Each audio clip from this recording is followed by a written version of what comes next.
I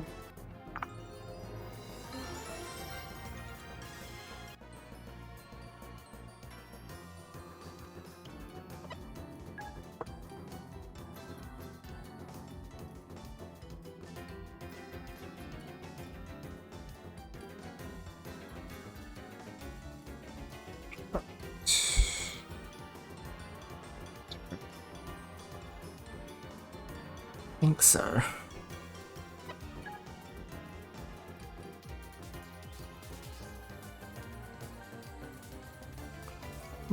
When did I last do my uploads? Should probably check that.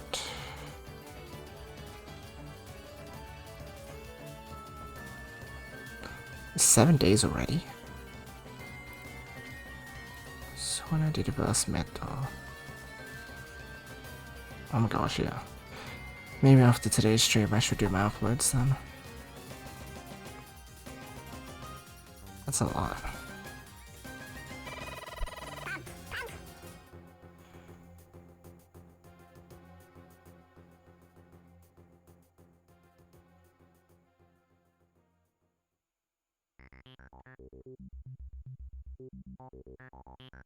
Okay.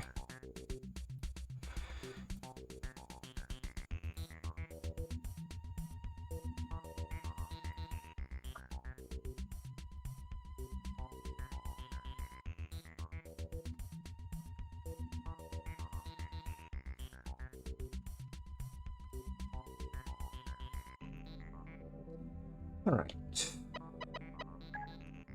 Let's see what we can manage. Shall we? Boy.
3, 2, 1, go!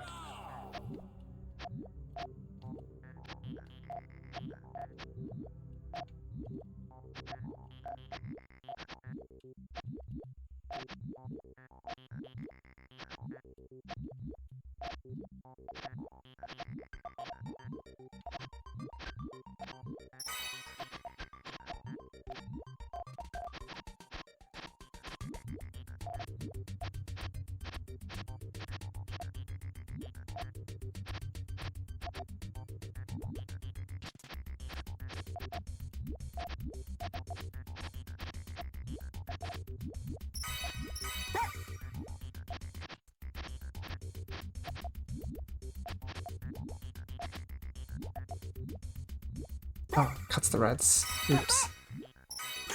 Oops. Oh, they're green. 3, 2, 1, go! Gee, nothing like a forged in darkest abyss to wake my brain.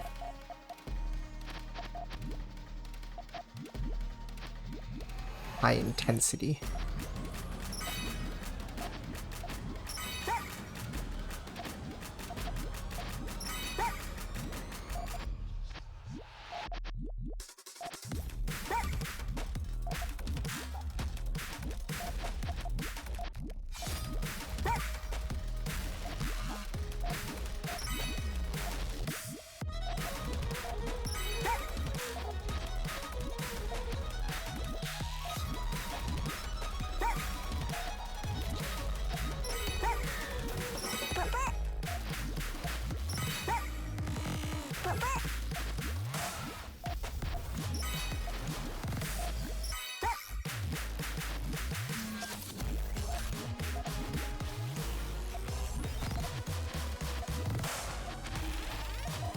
Play.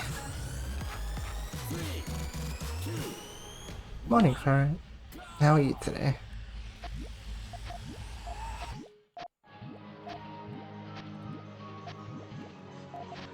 Oh, this song goes so hard. Wait till you hear the build up and the climax, because it is, oh my gosh, it is a journey. This song is.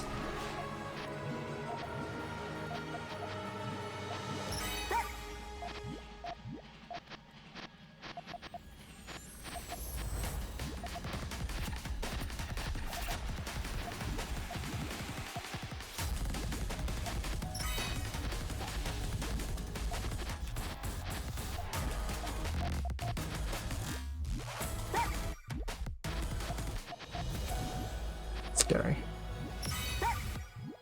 There we go. Didn't sleep or have work early today? Oh. Wishing you the best of luck, friend. Sending you my energy. Help you survive the day.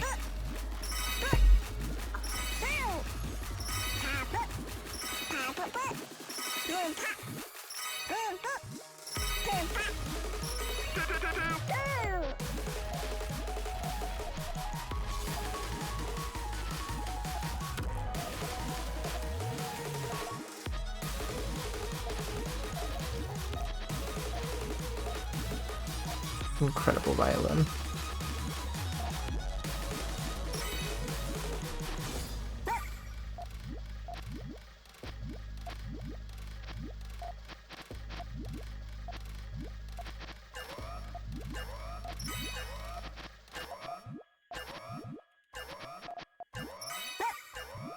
Good song.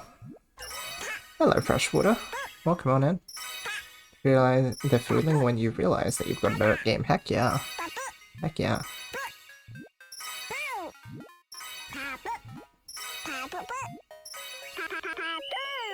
You would never. Friend, you gotta recognize your hard work.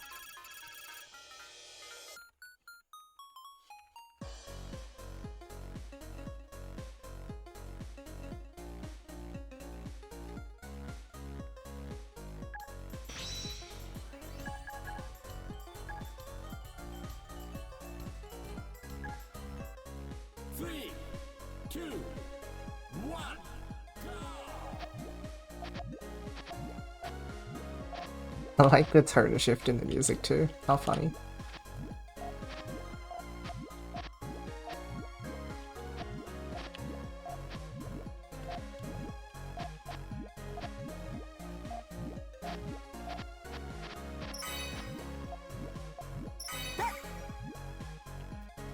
And give me extension opportunities, right? Aside from if I commit to purples, but having a strong color commitment like that, or requirement like that, is quite dangerous. You really don't want to run yourself into such situations.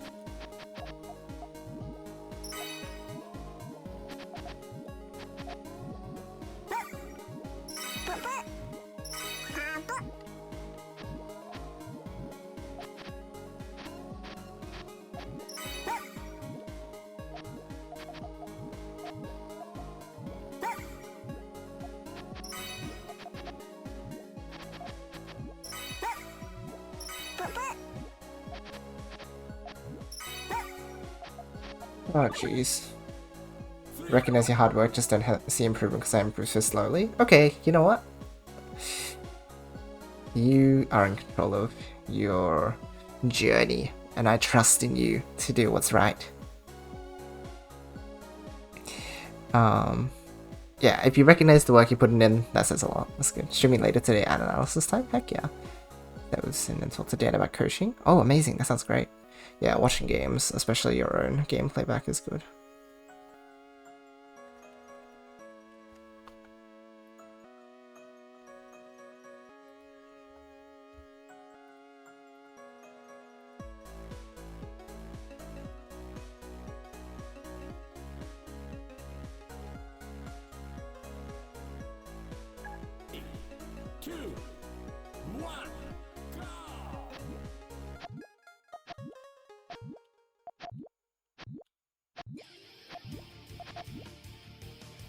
Hmm.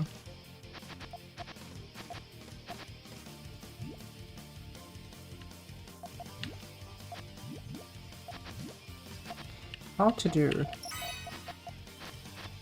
How to do?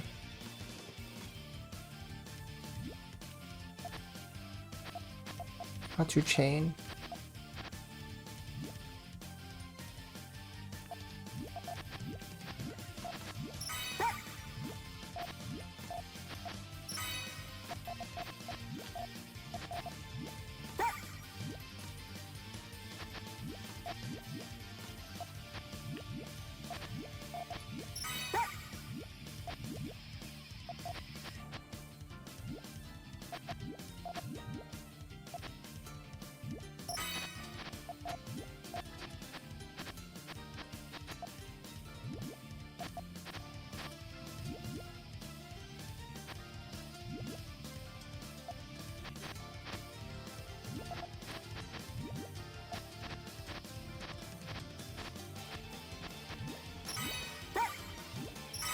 I'd have taken a column 6 table analysis in the wrong way and made a glaring mistake, but now I know what went wrong. Oh, how so? Just like keeping it open so that like you can work it out later. Curious about that like line of thought. GTR stack? Oh no, not the just do GTR. That's how you end up making only 4 chains because you know, I'm not gonna finish the rest of my thought. Oh, when you shouldn't have? Yeah, it's about like just being able to keep it open, but then making the selection of how to commit to it at the right time, which, you know, difficult, but yeah, just one of those balancing acts in this game where it's like it may not be the right time for a while, but eventually it is time to commit.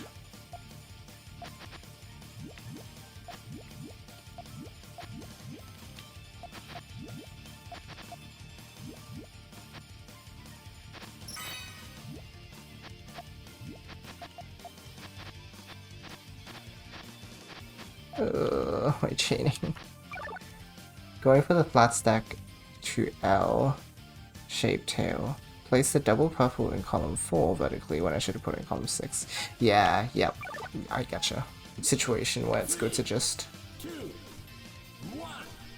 smack the piece and again make that commitment because it's actually quite safe rather than waiting around and then dangerous.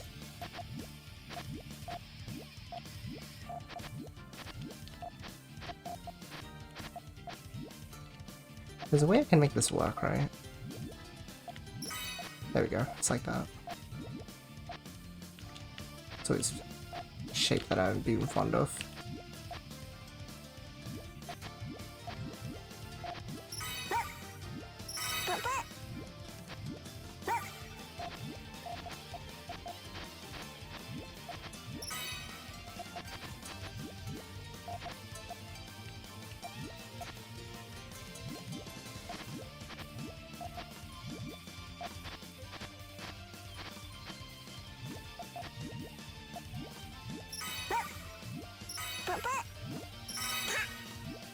It's really hard on piece efficiency, going slow for now, but you know you gotta go slow to get fast.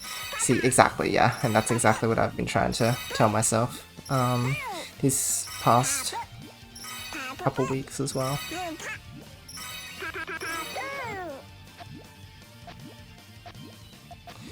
You'll get faster when it's time.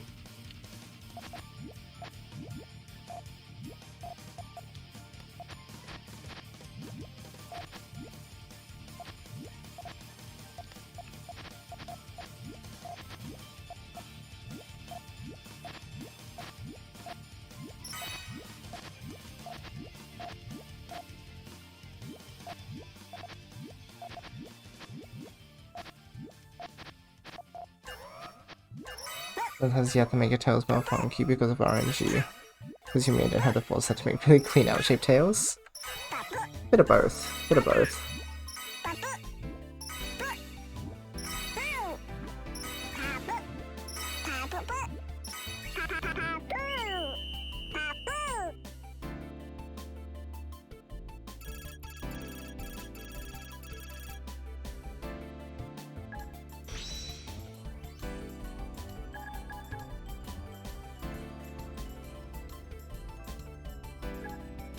Whoa, what the heck? Electric Man? It's been so long. Hi. Good to hear from you again after all this time. Welcome, welcome.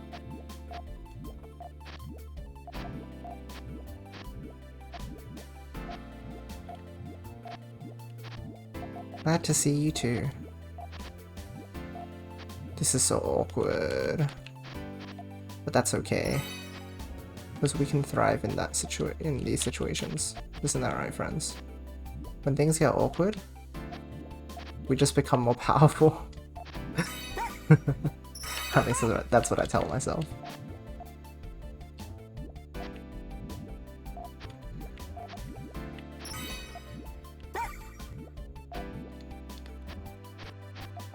I'm free to be cringe, even if it's like to do with my enchaining. Heck yeah! Hello there, Doc. Is it a short stream because you're vertically challenged? Vertically challenged? Short.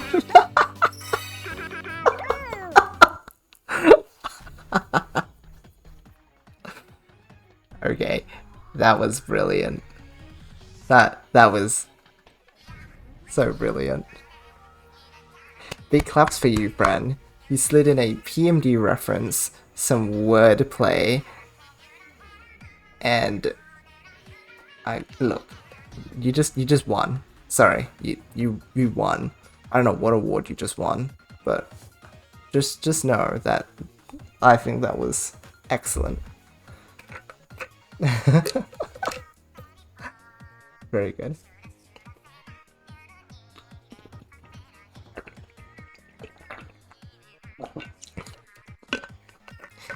Yoshi, you're short. You guys are gonna have to find my ref sheet challenge.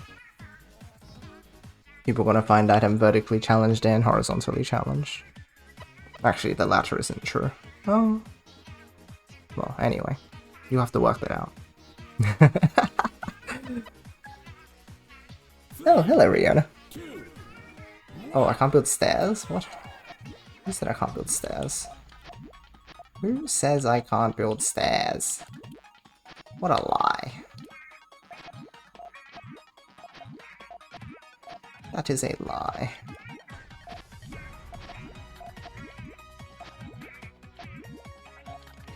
That was a bad choice.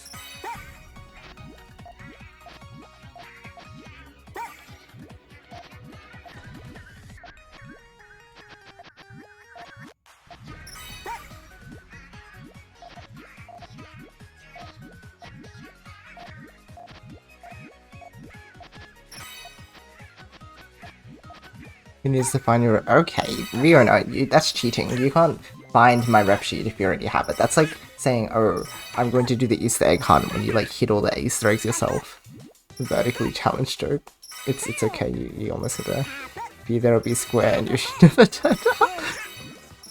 Uh-oh. And you already got it? Hey, wait, Ryota, hold on. You gotta remember to send them the other pieces though. Don't forget the scarf. Don't forget his dimensions!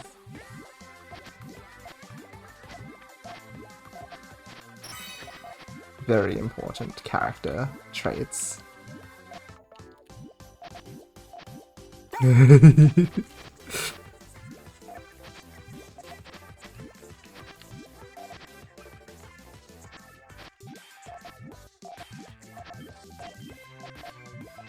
Whoa, whoa, no, no, no!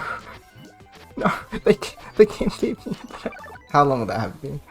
Oh wait, the greens would have... Wait, no, it's fine. 1, 2, 3, 4, 5, 6, 7, 8, 9. Oh, the blues might have caught. But if it didn't, 10, 11, 12, 13, 14, 15, 16. Man, this game is so hard. Blah blah, I won't forget next time. Alright. Actually, I'm actually not like that fussed about it because both are good. And the new rep sheet, it's gonna say that the scarf is optional, or they can make ults with and without the scarf. I actually don't mind too much. Yeah. but he does need to be shaped correctly. Very important. Actually though, I do have just like a Google Drive folder with the important ref pieces now, so like I'll send you that next time. What? Oh, you know, I'll just send it now so that I don't forget. Yeah, let me do it. Yeah, that way you can't like forget to do the things. Also, yeah, let's get another piece together. Heck yeah. Please, please. I want my art, and I want more art with my friends. Please. I love getting art with the friends. I didn't expect the What do you mean you did? Oh, I see. Well, no, but it's just like it's about the principle, you know? You should just know that. You should just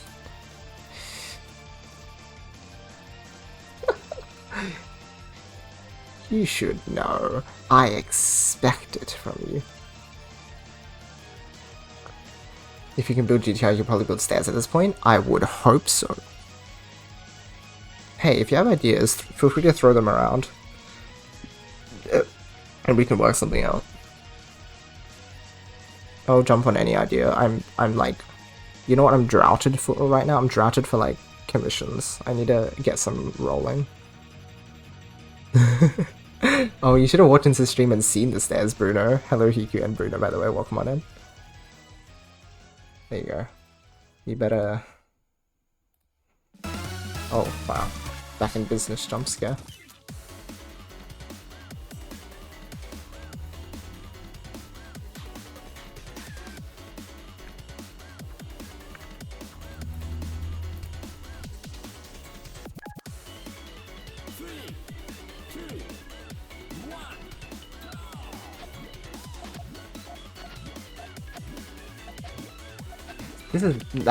That was bad. Like this shape is really sad. I need to slow down and think about it. I need to evaluate it.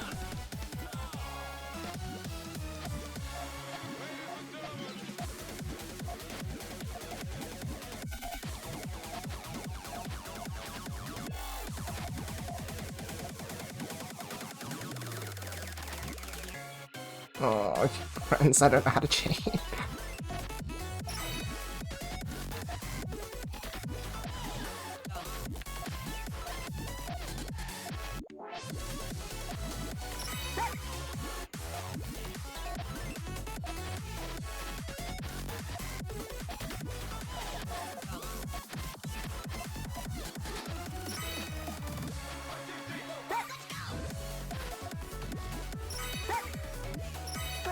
So scuffed. When I was learning this game, I went to stairs to Sandwich, and after a while I realized, wow, this is much better. Sandwich is the goat. And they do GTO when I do Puyo, because that's the only thing I know. No, learn other forms. Shatters into a million pieces.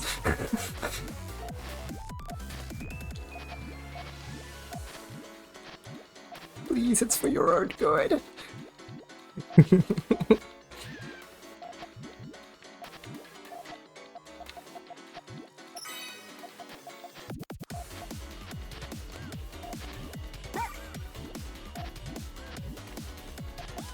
GTR isn't even a form, it's a transition, guys!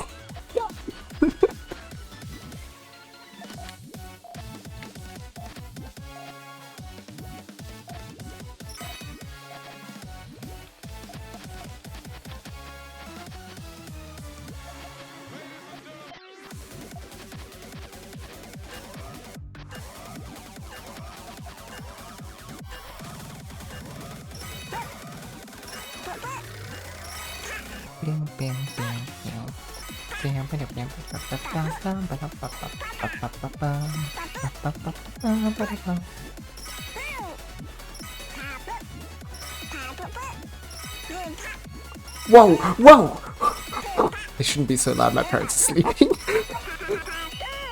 What? What?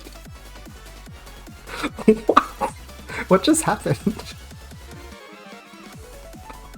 I literally just said like, I don't know how to chain.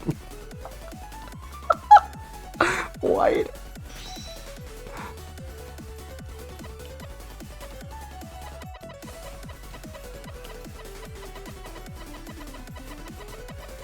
White.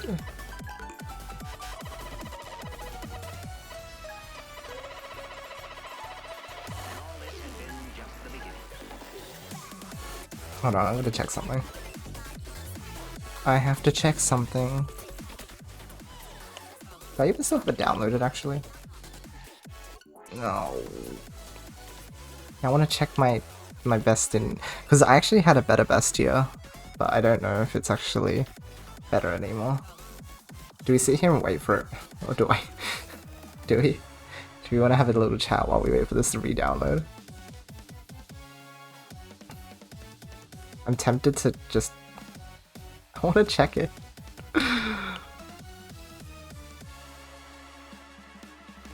Let's see, friends. Let's check chat in the meantime.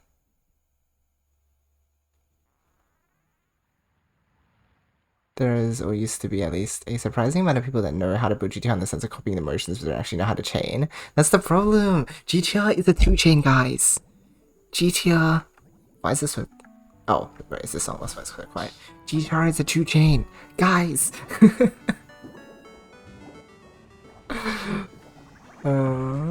Using GTR because it's meta instead of actually understanding why I want it. That level, you're probably better off using a different building style. Bruno, you're in my brain. Okay, I guess we're not doing it. No one said they wanted to, so I'll spare you guys from that waiting game.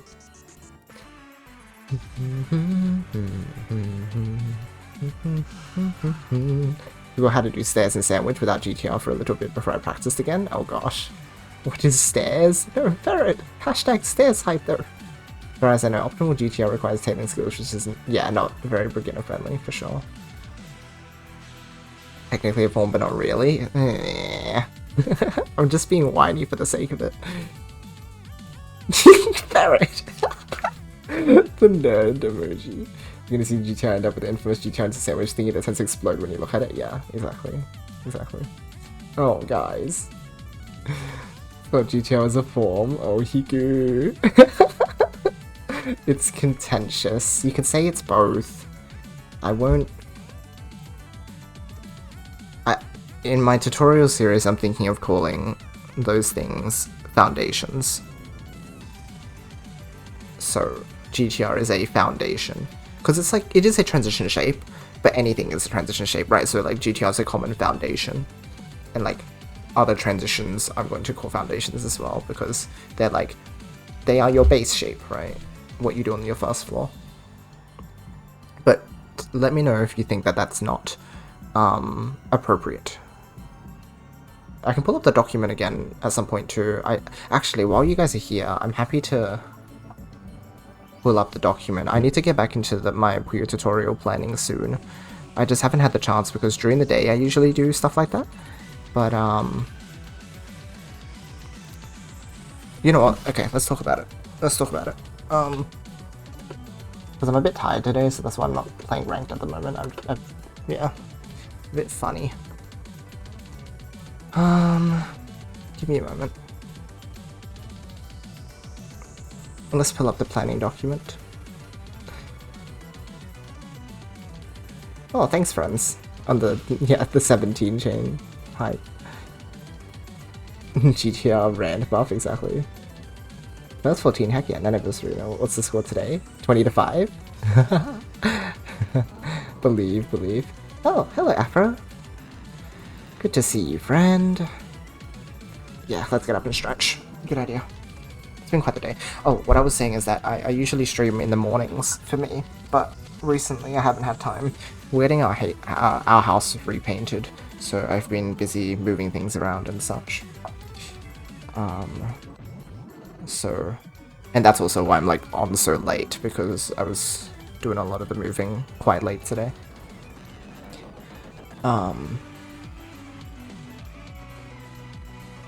But yeah, okay, now's a good time to talk about this. Why join off of GTR now? Because it gives you a lot of options? Yeah, it's a very solid one. Don't know if I ever saw your stairs, Yoshi? Oh, well there you go. Oh wait, hold on. Right, was that after I did my thing? Okay, hold on. Fine, let me do that first. And then I will give you one stairs, and then you're obligated to sit here and talk to me about improving our community. Wait, hold on.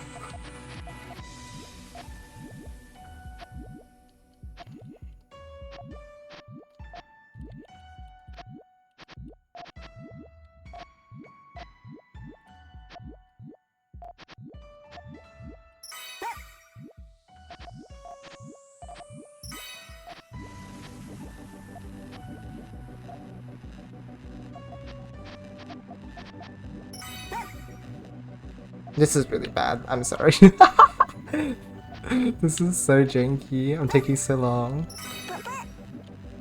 If I used this in a real match, I would get wrecked.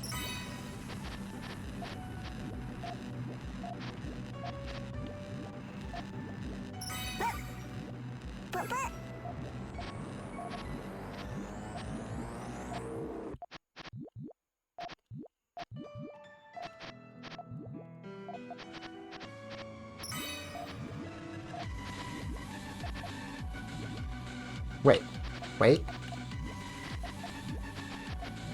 Okay, you guys get a little bit of GTR. I mean, not GTRs. There's the treat. See, even my GTR's getting affected my brain. Oh, that link doesn't even help extend the chain length.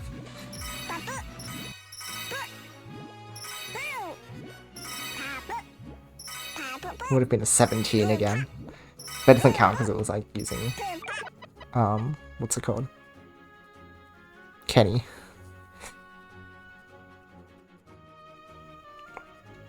Going to say that GTR is a shape, form, and a transition, but not a foundation. Interesting. I think we're going to have to talk about what a form is. So the same with our foundation since they go from the left wall to the right wall. That makes sense, because it takes up the entire base. Interesting. Yeah, let's talk about that. Second floor, first floor, GTR. GTR. It's true that GTR is only a transition, but I was trying to, yeah, make a distinguishing thing, because I wouldn't call Stan's transition a foundation either. But I want, yeah, we'll talk about it. I think doing the painting yourself or having it done by a service. We are having, well, okay, service in quotation marks. So we have someone who we've, how do you say it, hired on to do it, but it's actually through a couple connections. I think it's like a friend of one of my aunts. And he was like, oh, I'll just do it at a reduced rate for you guys, because like I know you guys. And it's like, oh, this is so kind. So yeah, we're doing it through a service, but the guy is friendly, and he's even let us help out a little bit. I haven't done any of the actual painting, but my dad has been helping out a little bit. He was like, oh, you can just help with like getting stuff moved around, just because there's a lot of heavy things, and I don't want to let them strain their backs, you know. So may as well do it while I have the capacity. So yeah. Let's see, guys. There's no, don't say Freshwater. You need to see Hishachu play. Makes stairs look just as viable as anything else. Are you a Kenny style type stairs enjoyer? In Tokoton, yeah, but in an actual match, it only if the pieces allow me to. Otherwise, I would explode.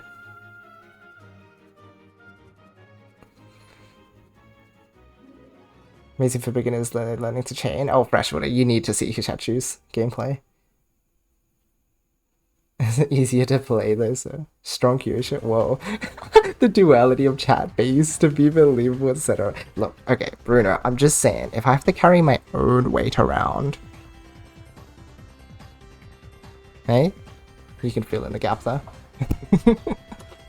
Alright, let's... But also, you're so right. Anyway.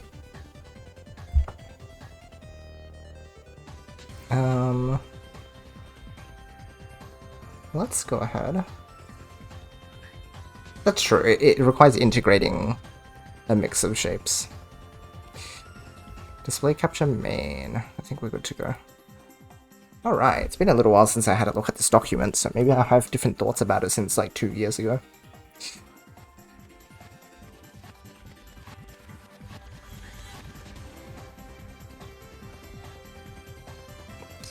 Forgot the name, but just like groups of 3 into a single other color. Oh, blocking method?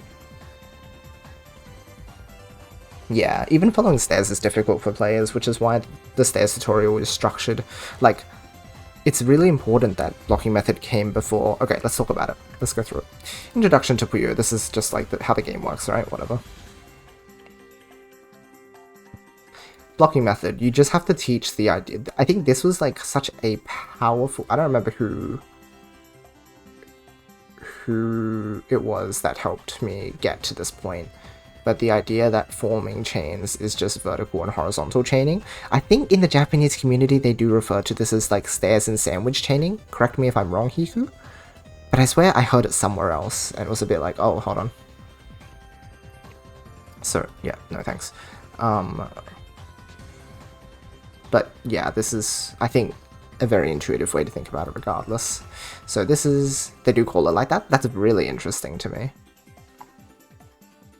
I wonder if that's like a language difference or if it would be just as easy for players to grasp it at this level. Like introducing new players to it. I'm curious.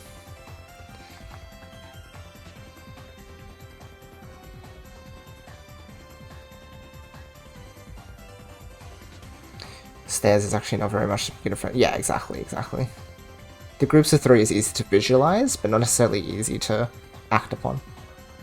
Blocking method before looking at tutorials. Hey, that's really good then. Managing those groups in a way that doesn't create conflicts between floors, that also is hard. Doesn't seem to be an important concept since it's very abstract. That's true. I think it's just a lot of players assume early on. Yeah, let's get the chain simulator up as well. Give me a moment to get that. Chain simulator. Hold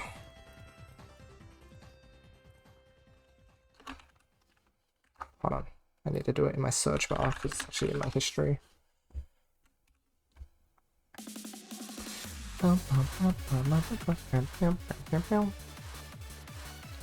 Okay. A lot of people, when they do blocking method early on, they think you have to like do it like this, and then you have to like, and then you have to block like this, and maybe you do this, and then you have to block like this, and then the chain gets like extremely vertical. And it's like, oh, hold on, this would be the block that they do, and then they do this, and it's like, oh my gosh, guys, you're too vertical. I think it's kind of hard for players to initially recognize the fact that you can side block. I mean, that's just my experience, so maybe you've seen different. But like, I find it hard for players to go, oh, I can block on top right now, right? I can place it right here, as opposed to, hey, I can put my piece like this, and then clear it, and it'll still work. Like, I think that's hard to grasp for people, so it's more than the actual abstract reasoning for it, but more just like, hey, you can chain by doing this, I guess. I think it seems to have worked, but again, let me know, because I'm curious, and I want to refine everything that I'm teaching before I put it out there on the internet, right? So please do give feedback anyway. Mess around in Chain Simulator a lot, it's very powerful too. So many years and stairs still gets comments like it's so easy, it's for newbies. No, totally. If stairs and sandwich are both the foundational styles, why doesn't sandwich get the same amount of criticism, I wonder? I think it's the flexibility, right? So in stairs, hold on, you know what? Let me get my tutorial scripts up. Because I have screenshots in them. New tutorials part 2. Script edited. Is that the one?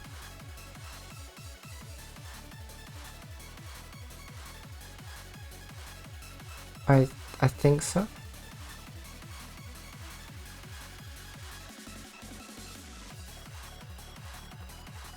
Okay. The pictures in here? No, this is just what's the storyboarding? Oh, script story. Wow, look at me. I'm so good at my job. Oh, this is not like the final edits of it? Oh, I don't know. Let me go find it. 4 basic shapes, correct. I think... Oh, hold on, this is just blocking method though. Oh...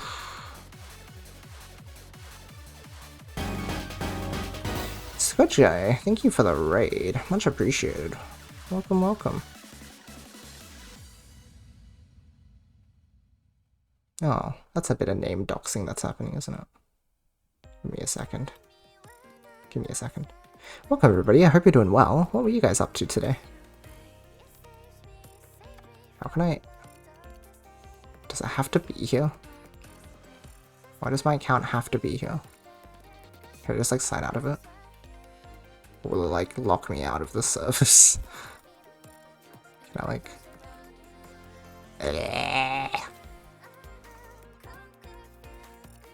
What the heck? Was it always there? Can I, like...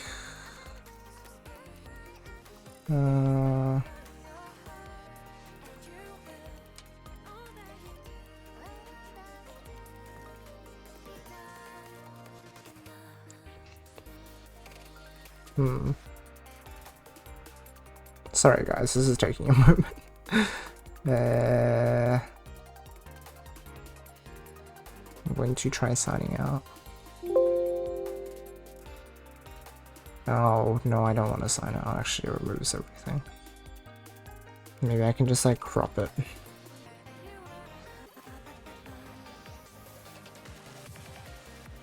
Why is it not letting me? No. There we go. You guys will have to deal with that for now. Right? It's like... Great, okay.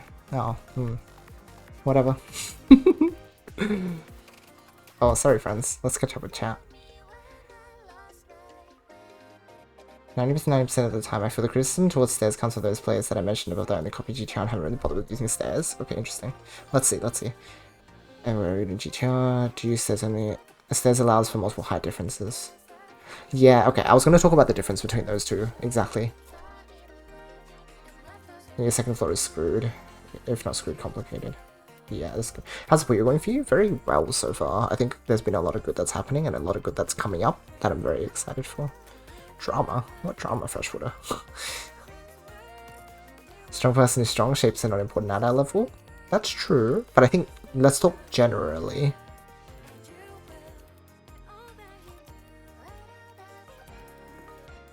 Because I think for the general player, it is important to take shapes into account. Playing some Tetris in a bit of my favorite game, Wolfenstein New Order. Finished on DJ Max Respect.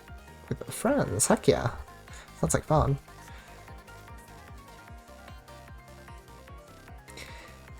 Where were we talking? Blocking method. Yeah, so this is the idea of like blocking on top. And then we talk about how to do that a few times.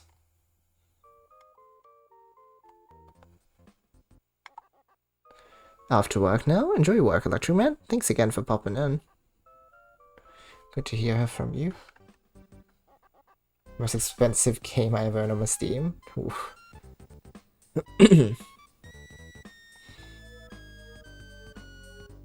And then we talk about side blocking a bit. Wait, where's the side blocking stuff? When do we talk about it?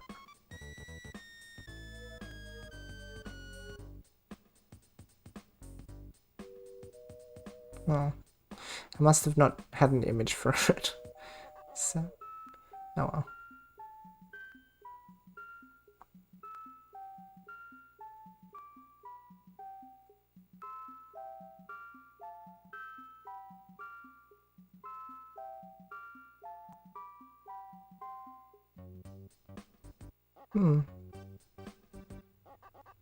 I don't remember.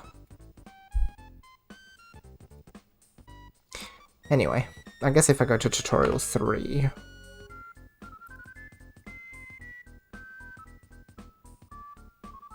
Oh my gosh, $1,000 of DLC. Gee. What a time.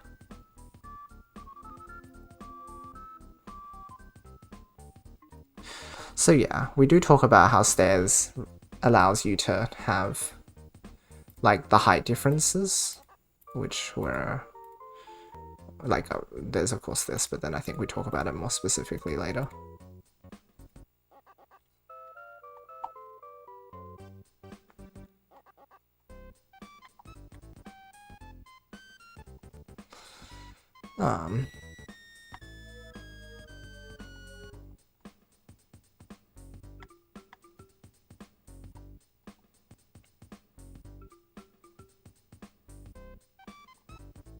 Yeah, there it is. So like stairs, it does have like flexibility.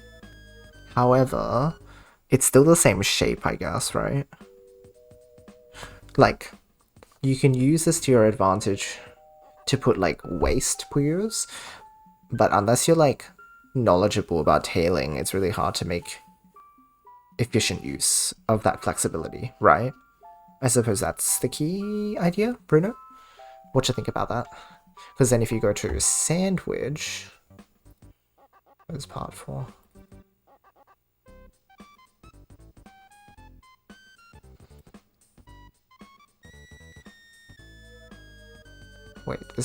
Wait, we haven't done the sandwich tutorial. I forgot. I don't do sandwich tutorial. That's my next tutorial. Sorry, guys. The transitioning is before sandwich. Anyway, my sandwich tutorial would be like, you have the 3 different shapes, or 4 different shapes for sandwich, right?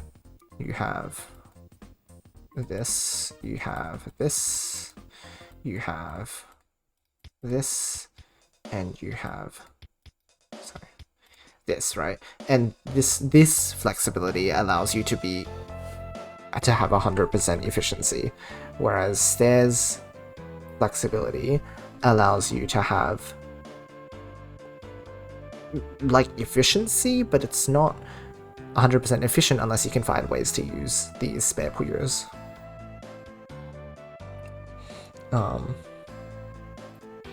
Requires more game knowledge. That depends on the level of player. At some point you get used to its basics and you don't have to learn all that much to get to a very high level. That's an interesting concept, Hiku.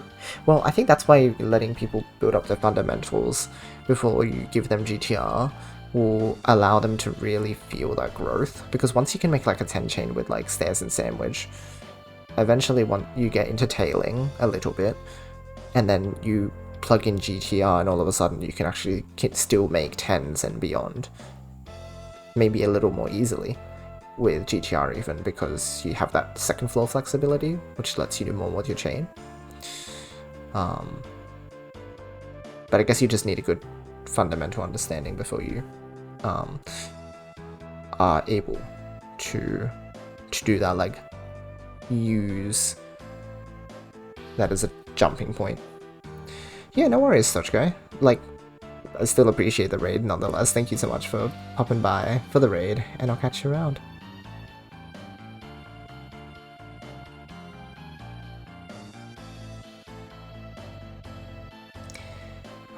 Let's see, where are we in chat? Talk about speed improvement, just don't like to judge too hastily whether a form is good or bad. Yeah, I think that's quite important to recognize. To be fair, I usually end up like building the first floor with stairs and then the second one with sandwich. Yeah, easier to work with in general, because it gives you that flexibility. It lets you adapt to cutting a bit more, because sandwich is a horizontal link rather than vertical. Because like, the fact is that because stairs works this way, you can't have a green underneath, otherwise you'd cut it. Whereas with sandwich, you can set up your sandwich link and then do whatever. Like, you wouldn't put the same color on top of this because you know it would cut, right? Whereas with stairs, it's a lot easier to catch. Oh, sorry, it's harder to catch. Exactly, yes, so color conflicts because the links connect on the floor. You're already saying that, I should read chat. You can't often build stairs without splitting a lot of pairs. That too. You can do it most of the time with sandwich GTR. Yes. Yes. Build order is an important consideration as well. I guess the flexibility lends itself to not splitting. Whereas with stairs, because you require so much verticality, you are required to split. GTR Kids is the easiest way to get strong in the current Puyo Puyo meta. I am really curious about how the younger players have built up to where they are now. Like, what was their method of improvement? Did they start blocking method and then they would watch high-level players and immediately jump? Or did they go through... Like, what was their journey? I'm curious. I'm really, really curious. But I can't ask and know because I don't know enough of the language right now.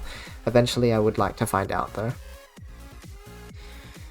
So, the reason why we're here in the first place. So, we talked about... Okay, here's my language. Hiku, mostly, but this is for everybody to know. So once I get to stairs and sandwich, I call them fixed forms, and the reason they're fixed is because they are repeatable pattern. Here, do I talk about it here?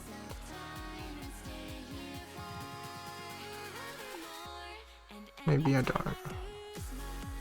Maybe it's later I talk about why. But yeah, like you create like very rigid, repeatable forms. Ones that you can do across the whole entire, like the entire floor, right? Which is what you were calling a foundation, I think. And so it has the same idea in it. Oh, you've been using that for ages here in Red. Wow, great minds think alike, right? That's kind of crazy. What? What? Are you kidding me? We just invented the same thing twice. Yoshi 100 underscore from. Call me Gaius the way I... Sorry, references that one person in chat will understand. Hello Citrus, welcome. Kids have a lot of free time to practice is a really real and true consideration. Yeah. Yeah.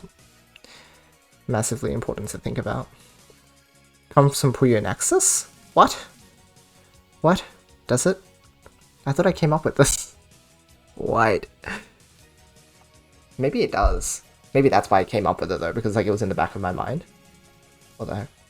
You're first watching Wombo for Puyo, then watching some high level players. No, just Wombo, he can hold his own very well. I mean, no, it makes sense though. Like when you're objectively comparing skill levels, it's not an insult to say that like higher level players.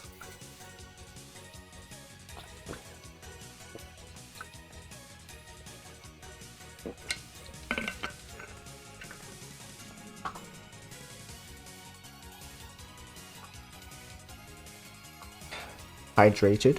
Make sure you're drinking some water, friend. Regular and irregular. Okay. I think regular still has the connotation though of, yeah, like it's that like fixed, formal, repeatable style is like regular. But yeah, fixed form again. It's as long as we can agree that like it conveys that meaning, then I guess we're happy to move on from that, right? Cool. Good. And then I talk about how to build a transition. This is the tutorial that's currently being worked on. Maybe I'll give Void another poke. Because I'm not sure how far into the editing he is at the moment, but I should probably get a timeline on when we're going to release this, so then I can start a consistent schedule for getting the next tutorials done, because I don't want to fall behind in them. Yeah, that's what I thought too. Regular and irregular is like, where do you draw the line? Whereas fixed form, I'm defining it as, again, it's fixed because it is the same thing repeated multiple times. And there's like no question to it. Like you can't dispute the fact that, oh, I can build sandwich different. No, you just build sandwich like this. Like that's just how it goes, right? So.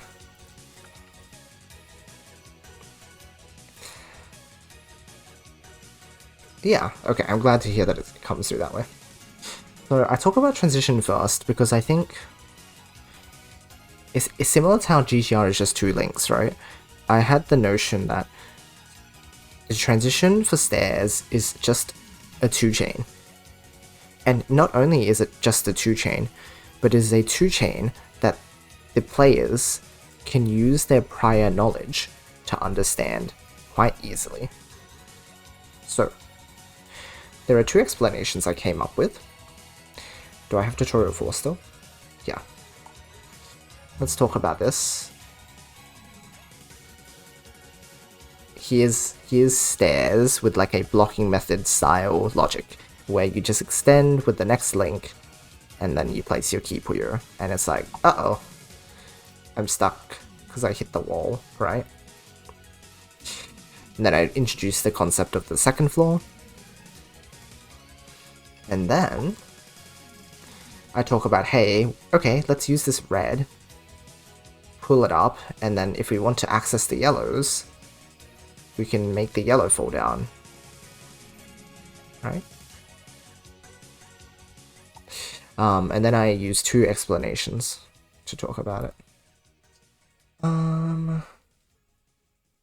Give me one moment.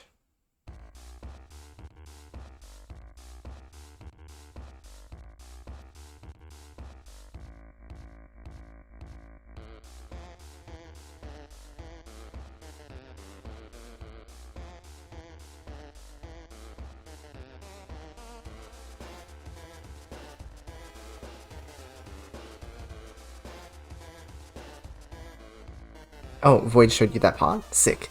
Well, I suppose I'll talk about it just so that chat understands what we're going on about. And I suppose, again, if you have any feedback, feel free to follow it through for me. So the first way to think about it is that using like blocking method thinking, which is directly extending by blocking the reds, so blocking method. But we can't place our key Puyo, right? So let's create a transitioning block. So we're blocking again, but because we've blocked twice in a row, we have to also put 2 key Puyos in place, right? We blocked twice, and so we need a yellow and a red on top. So here's our trigger now, our new trigger. Because we blocked with yellow, we put a yellow, and since that was blocking a red, put a red.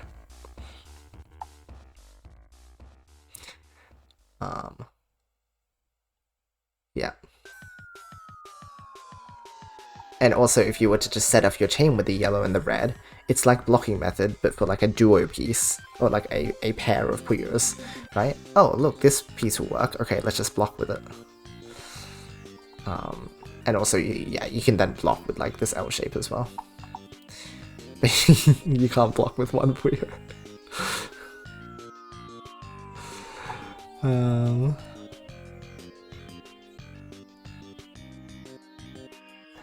And then another way to think about it, which is sort of exploring later level thinking, but it's the idea that a chain can be created through fusion.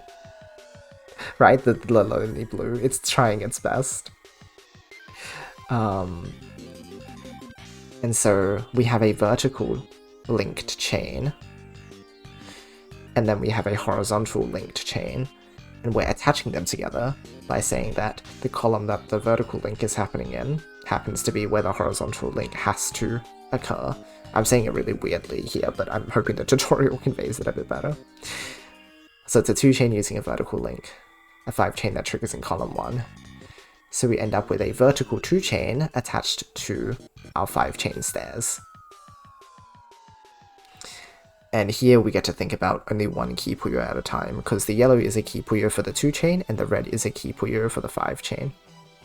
So it just depends on how the player wants to separate their understanding of those 2 key Puyos. They can either think of them as two key Puyos in the same chain, or they can think of them as 2 key Puyos for different chains. And I think, even though this might be confusing, instead of looking at it from blocking method way, which is why I did blocking method way first, because I thought, oh, this is prior knowledge, let's see if they can grasp this. The second explanation is helping them open to the idea that you can create higher chain lengths by using 2 chains together. And one way you can think about this when you're chaining is, for example, when we do multiple stacking, right?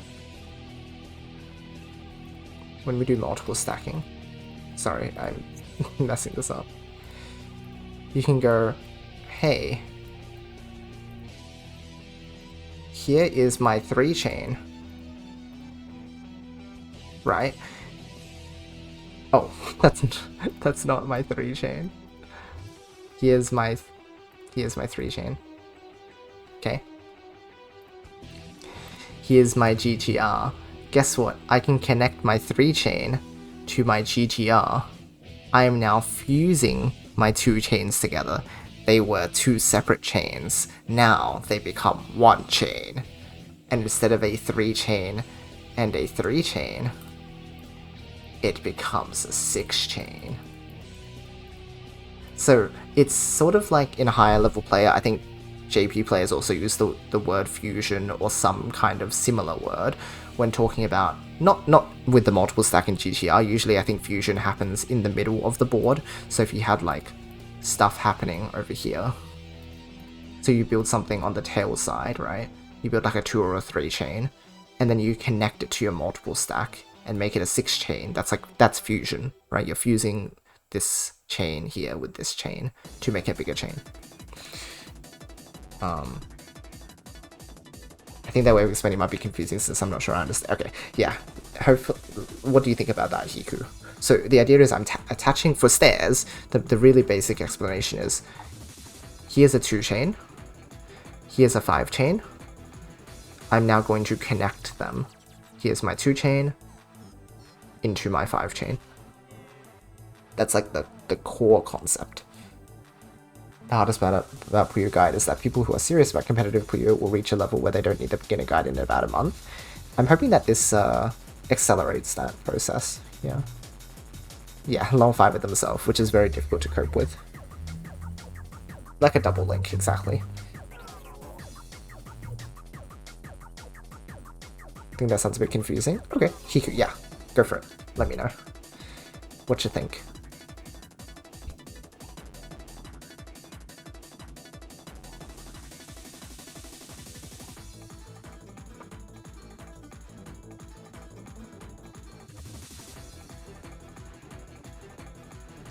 When doing fusion, you usually have a few Puyos that are the actual fusion to me. Oh, I see. Like, you would have 2 separated chains. Like, you'd have... Let's say you have here.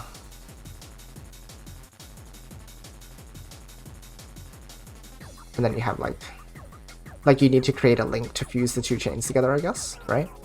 Here's 1 link. So the greens here are like the fusing link. I have to put this in here and here. Or it could be more links than this, I guess, but... It's not separated, so it looks a bit weird to me. That's fair. Well, I guess the idea here is, like, by introducing it this way, it gives players 2 entry points, which is what I really want to maximize. Like, the blocking method one is, again, jumping off of prior knowledge, which, if you're in academic and education, you know that that's a good thing to do. But just from the point of view of giving players 2 ways to think about something, and that like Puyo isn't just like you have to think about it this way and you have to consider these things. It's an alternative, I suppose. Not the title of this tutorial, so the important part is that it sounds right to beginners. I suppose it's still like, if it doesn't make sense to a higher level player, it still might not make sense to a lower level player as well, right? So I think that's where this advice is really important. Regardless, yeah. But perhaps, yeah, if you're saying it's weird in the sense that, like, the word fusion is used differently between, like, this and high-level player, I can totally understand that. And I don't know if I'll end up using that language later anyway. Because I'm gonna try not to reuse too much language if I can help it.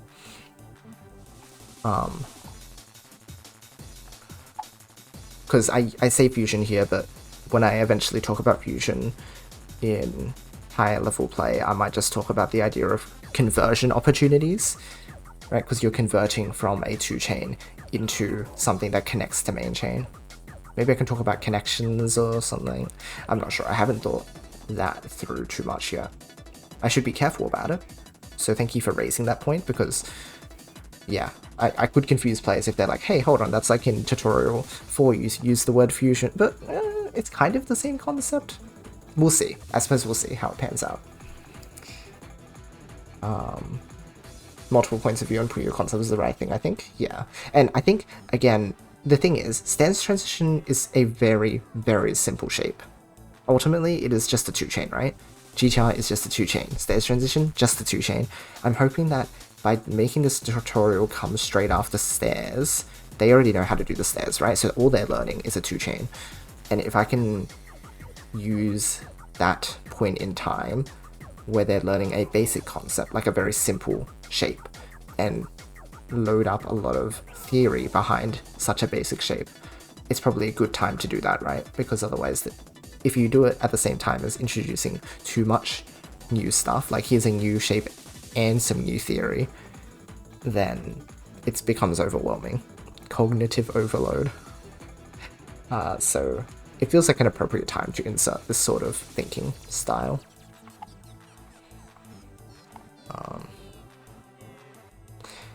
But this is a good example of how, as you get deeper into Puyo, more options will open up on how to think about the way your chains work. And it's all about identifying what works best for you. So that's the idea here. And so we talk about build order as well in this video. Stairs, we talk a little bit about build order when we talk about how to be efficient. So that's a bit earlier. And that's like here, for example, where we talk about when you're building links ahead of time, you have some build order talk here. It's like, if I want to maximize the use of my greens, I should put them in the middle, because then I can use both of my pieces on them.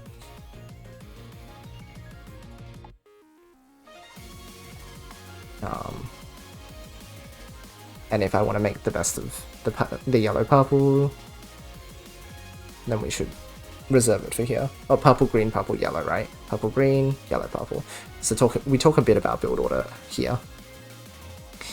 But then I put extra emphasis on build order during here, where you talk about what happens if you do your transition last. And where's the... Oh, I don't have a... I have a video of it, I guess, but I end up making it like really tall in column 2, and then it's like, oh, now my transition is inaccessible.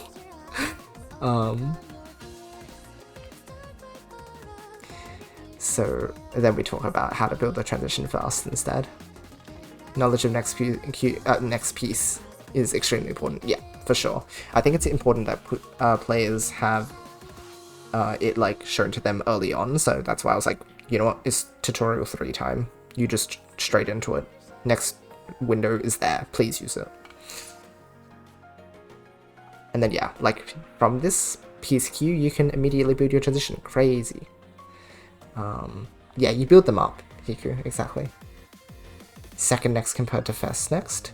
I think subconsciously you end up taking them both in, because if you don't have the right piece in first next, you go, hey, in second next do I have that piece? It happens a lot when you're looking for your trigger color, for example. Like, I won't commit to a new trigger color unless I can see that there's more of it coming up in first and second preview. I suppose it comes with a risk management side of the game a lot of the time.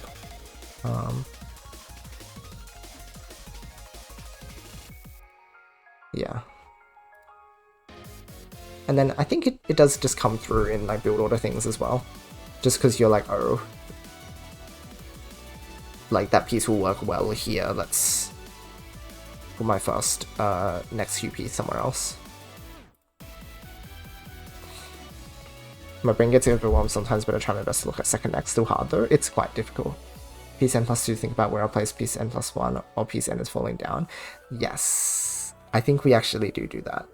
It's a bit weird to think about out loud, but I think that's accurate. Yeah, I think it is. Then this game is a roller coaster, it really is. So we talk about build order here.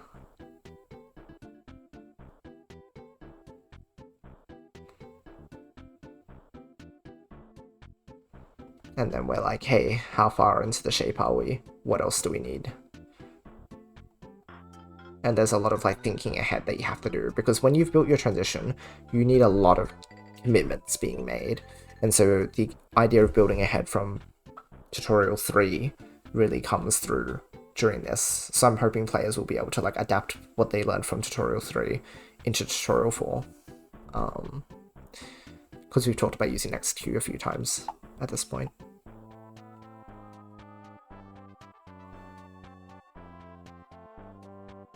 And then we run through a few, like, yeah, pausing the video to be like, hey, here's some pieces, what do you think we should do with them? This is the solution to build your transition really early. Yeah.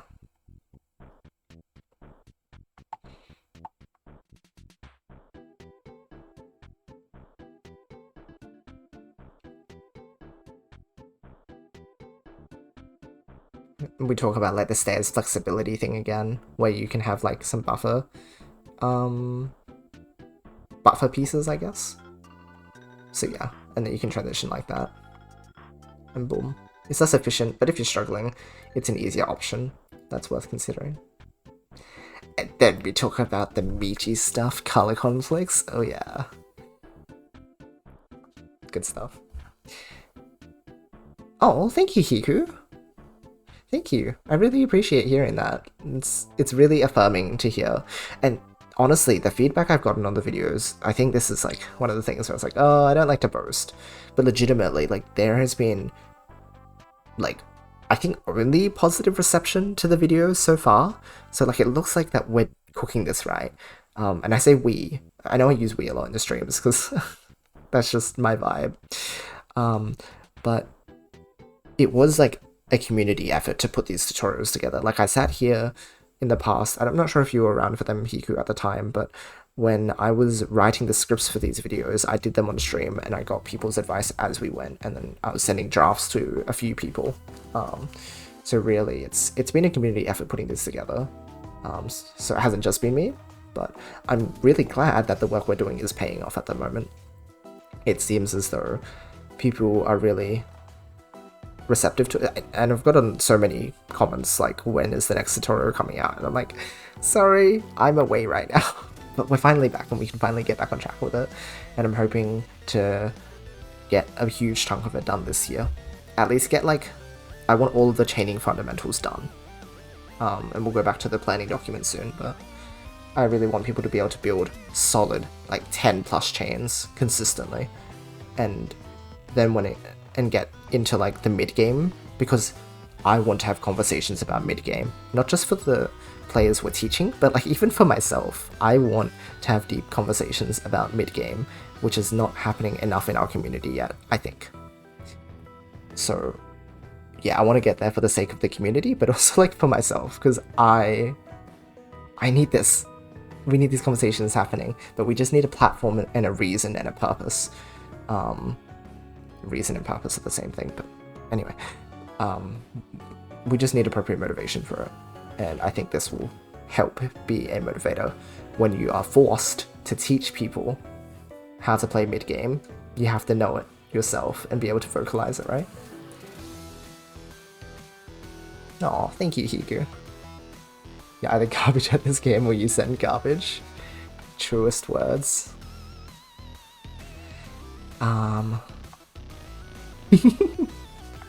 The color conflict. Oh. Guys, how many of you have done this? Raise your hand. If I see someone that hasn't raised their hand, either you haven't done the transition ever, or you're a liar. I think at a certain point in the tutorial, I ask people to take a break from the tutorial and actually try things before they come back. Yeah, now's a good time to pause. I recommend you stop the video here and try all of this out for yourself, because it says a lot, right, when you're learning and you just consume content, like tutorial content, and it's like, great, okay, I can understand it, but if you don't sit there and try it yourself and see the issues that come up, it's a lot harder to internalize them.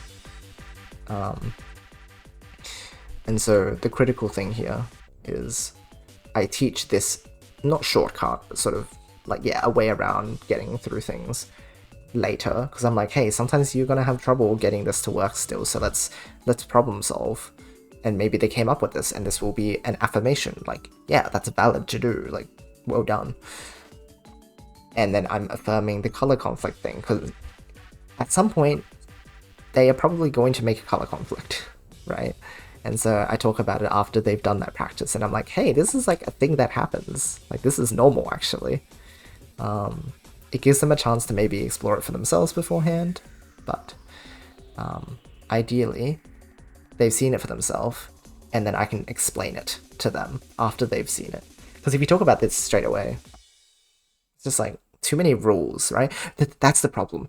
If you teach them all the rules at the beginning, then they're going to try and follow them so rigidly without understanding what the actual issue is, and then they can't build around it effectively, because they'll just be like trying to mimic a pattern, which is what happens in stairs tutorials so often, right? People are like, this is so hard to build because I'm trying to follow this pattern and I can't make the pattern work. I'm following these rules and they're not working. At some point, players might be overwhelmed with the new information if they don't actually try building themselves. Yes, totally. Ooh, bunch of stuff. Lack of mid-game discussion might be because it's something that happens more often at high-level play. Oh, 100%. It is a higher-level conversation. A lot of rounds that get resolved in 1 or 2 chains, so not a lot of room for neutral. Exactly. So that's why I need to like gather up more high-level players and just be like, guys, we are now making tutorials on this. We need to like actually know what we're talking about so that these tutorials can make sense and be valuable for players. When you get their mid-game, let's work together about them. I think there's many things you have to put names on and stuff like that. Yes, please, 100%. Thank you, Hiku. I will so let you know. At some point, I threw around the idea of like a Puyo podcast. It never went anywhere, but again, I have more time this year. I think I can try and organize that to happen. It might even... Maybe we can pair it with like Ascension and like use that label to help propel it? Question mark? Our working title for it was Group Bonus. So if you like that one. But I'll have to gather the crew up again, and I think I'll try again once I've done a bit more tutorial work, because once I'm like getting the ball rolling, I think it'll be easier for people to like get into the idea, and because I'm already like at the forefront of a lot of things, I'll try and drive that forward as well, because it's hard without someone who's committed enough to like keep pushing the project along. I think I'm capable of running a role like that, but again, I need to like build myself up to it again, I suppose. Oh my gosh, yes, the helper form. Sorry, I haven't filled it out yet. I totally should, yes. I just remembered this. I suppose it's not bad that I haven't filled it out yet, because I keep coming up with ideas. Hello there, Ali. I think that's what my problem is in Tetris. What is this exactly? Like building up your skills? Or... I'm curious to hear your thoughts. I'm glad you like that one, Bruno. Help interview is tomorrow, and I didn't prepare at all, because I don't even know what I put in the helper app. Oh no! Do you have any access to... Oh no... like the questions? Or even like some sort of thing on your responses? Oh man. Maybe when I don't remember this TBH.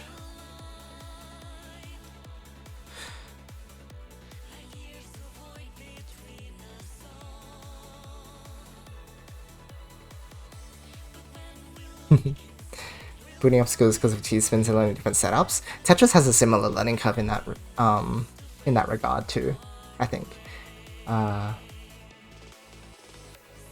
Yeah, it's got similar sorts of things where like the basic form of shapes isn't regularly like explained. People are like, here's a T-spin shape, and it's like, well, I don't know where that came from. Can you please like elaborate? And most people don't talk about like the 3-column rule, where if you have a 3 wide space, you can make a T-spin, because, well, a T-spin requires a 1 wide space, but then once you have a 3 wide space, you can fill it in with like a lot of 2 wide sort of minos that bridge the gap, and then you can, I don't know, sorry, maybe none of this makes sense right now. I can draw it up in a little bit if it doesn't, but ultimately you need like a very fundamental understanding of shapes in order to then apply them. And so that's what I'm trying to do with these Puyo tutorials as well. And then I think we just go through some examples, and we talk about, yeah, that like the column 1-3 rule, where you just can't use them. But I don't just tell them the rule. I'm like, hey, this is the reason the rule exists, because like you can clearly see that this causes problems, right? And so here's some like hot tips to get around it. Which is you can make like the transition color the same as second column, or you just have to use a third color.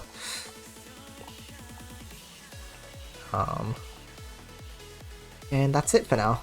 So that's complete. That is sent off to Void for video editing right now. And I'll probably poke him about it after today's stream. But I would like to start work on tutorial 5, and I think my goal will be to complete tutorial 5 and send it off ready to go to Void before I go on my trip next month, because I have 1 month left, guys. I leave on the 21st of next month to Korea and Japan, so I would like to get tutorial 5 on Sandwich done, and that way people can build stairs, they can build stairs transition, and they can build sandwich. So, and yes, Huku, the reason why I went through this entire thing is because I wanted to talk about the next tutorials. I got sidetracked, but I think we had some good conversations, right? Let's see here. Notoriously bad interviews? It'll be alright, alright? I imagine it'll be more like a conversation, right? Sorry, Huku, if I'm leaking that... Well, I haven't had an interview because I haven't even sent my form, but like... Sorry, it's probably... Just started playing Puyo, and well, it didn't go well with the adventure mode. Hey, we have a tutorial. Sorry, I had to. If you're interested, there is a tutorial series. This here is talk about the tutorial series. It's on my YouTube channel. Or just take your time with the game. No pressure as well to get good at it. If you'd like to just learn it at your own pace, please do. As long as you're enjoying the game, I'm happy. I feel bad when I play a newbie random on ranked, but I gotta show them that they have a lot to learn, and I also don't want to tank my rating for no reason. I still have a lot to learn myself. I think that's perfectly valid. Yeah. What are you... yes, next tutorials, we will talk about that now. Downloading Puyo Esports? I was going to do that, and then no one said yes, so I didn't end up doing that. Ready for sums? Yes, I'll let you know, Bruno. I think that'll be another, like, once the video editing is done, so that we can actually line them up. True, tutorials in the game, but I think they're a bit less comprehensive in terms of, like, fundamental understanding. Okay, so fixed form sandwich. We talk about the most, well, quote-unquote, the most basic form 2-1-1, which is your, like... I'll just quickly draw it in case people are curious. Wait, here. That's this type of sandwich. Quite simple, you build the 2 up, but instead of stairs, your key Puyo falls into this instead of, like, beside. So that's 2-1-1 because it's 2 of a color, then 1 of a different color, then 1 different color again. Don't really like the in-game tutorials, hope they make better ones in the next game. I think it falls into that trap of, like, just learn the shape, and it doesn't work. Last time I went online, I got my butt kicked, and I was like, I need to lock in. It's tough. It's tough.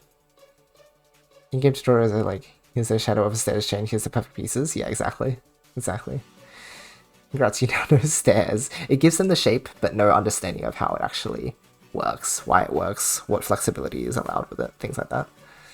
No, not 4 wide. Yeah, most visually easy, exactly. So we're going to start with that. A piece is sandwiched. 2 chain. We always start with the 2 chain, and then you add on to it. I think that's a really important. You got to build them up as building blocks, right? 2 chain, then 3 chain, so on. Here's how to build it. Right, group of 2 as part of your second link. You're going to block it. So again, we're bringing back that blocking method thinking of I'm going to block now. And then complete the second link by placing the same colors above.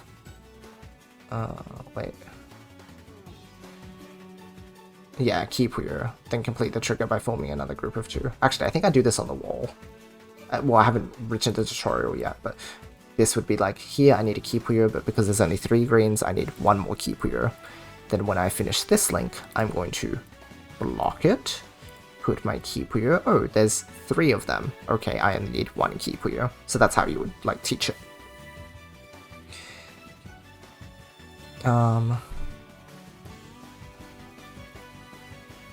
Then 1, 1, 2, which is just like inverting where the blocking happens. Right, you only put 1 Puyo down before that you do your block. So here it's like, here's my green, I'm going to block it straight away. And because I have 1 Puyo here, I need like 3 key Puyos.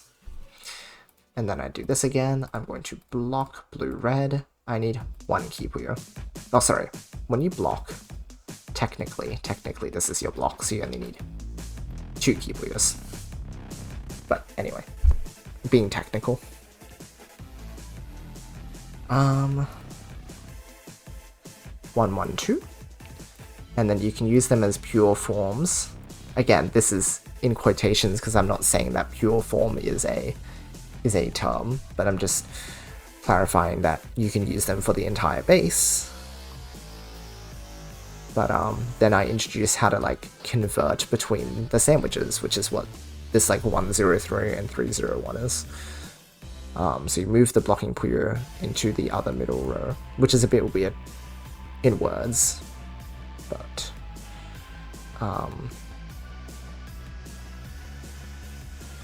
here's your red.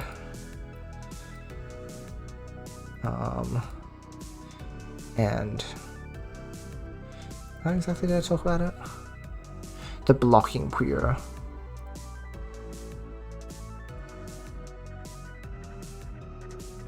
Into the other middle row.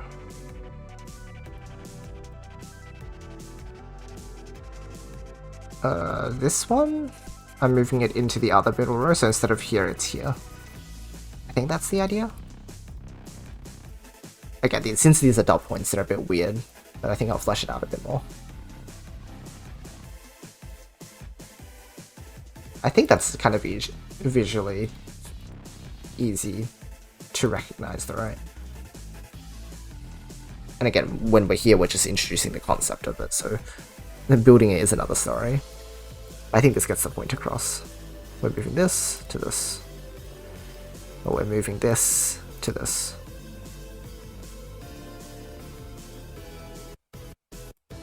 Or, actually, no, that's not the blocking Puyo, though. That's the...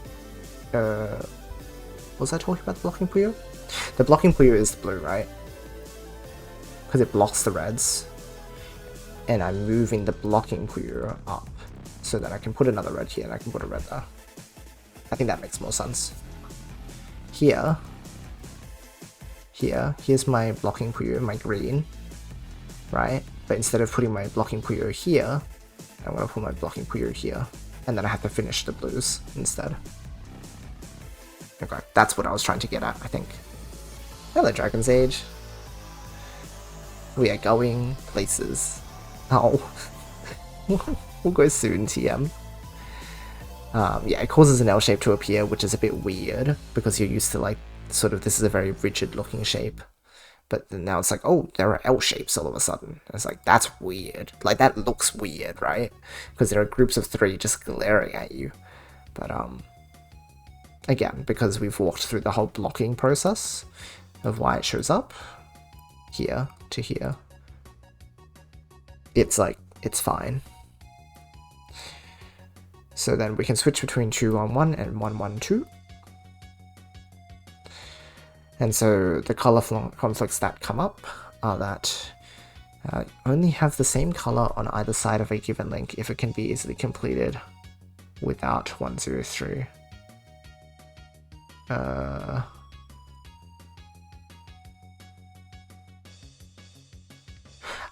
Okay. This is the color conflict of I think it's... Yeah, you can't use 103, 301, but you can't use the L links because this will cut, right? So you can only do it if you can finish the links easily without those L's. So like you can only do this, but you can't do this. But that's a color conflict that can happen. Still happens at high level play, by the way. Because you think you're fine. Because you're building like this. You're like, oh, I'm building my sandwich. La la la la la. Or like, even just this, right? That the fact that they're next to each other, it's like, oh, everything's fine, right? Puts this here. Oh no, I can't put a piece. Or you put your key, put your here, and you're like, wait, hold on. I can't put my 3 greens here. So that's one color conflict. If an extra piece is above and next to a 103, and both are the same color, there'll be a cut. So this is the more common one, where it's like, if I have this, and then I put a red here, right? It's like, oh no, this will cut, right? So it's that. Something I feel like tutorials get slightly wrong usually is that they always explain how to avoid these color conflicts, but not how to manage when they arise. Okay, let's see, let's think. Sometimes they're easier to manage than predict. Okay, I suppose, let's think about that. With stairs it makes sense because it's like, this color conflict here is disastrous and like fixing it would be like impossible, right? If I do this one. Like this is a pretty awful one, so you want to be, what's the word? Starts with A. No, starts with P. Proactive, right? You want to be proactive rather than reactive, where reactive is, yeah, managing, and proactive is predicting. So there's just like a bit of language. I'm being fussy, but I suppose being proactive is important here because it's such a mess to work with, so it's easier to just avoid it.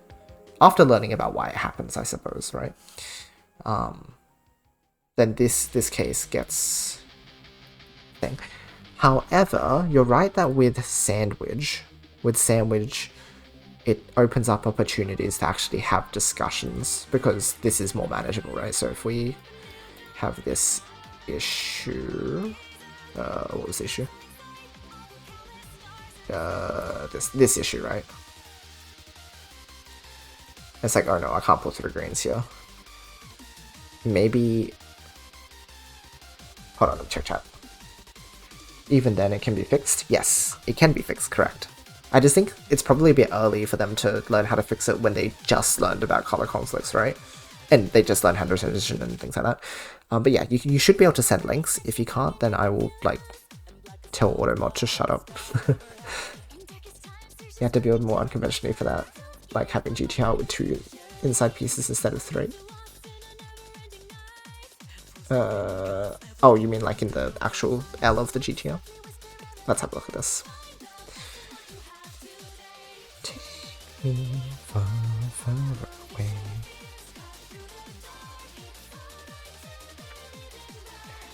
And your eyes to what's around now.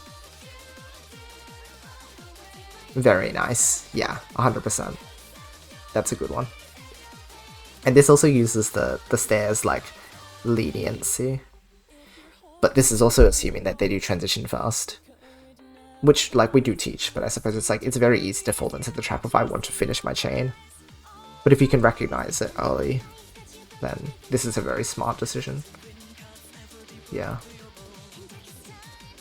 But on the topic of like what you're saying about fixing, there's actually, well, okay, this tutorial, if you look at the length of it, it's actually quite short. But, oh, is it? I mean, this is a pretty loaded tutorial, despite the fact that it looks short. This is also pretty loaded because you're teaching them a lot of new shapes. Because, like, again, sandwich is 4 different shapes. And then we talk a bit about other conflicts. I wonder, Hiku, do you think it would be a good idea to begin talking about, yeah, how to work around it? Because it's not difficult in this case, right? Like, this is not difficult to resolve. You can just put another red as padding and then complete your link afterwards, right? So you can talk about the idea of using padding, and maybe then we can even go back to stairs and talk about, hey, we fixed this chain because of padding. So padding helps you resolve color conflicts in a pinch.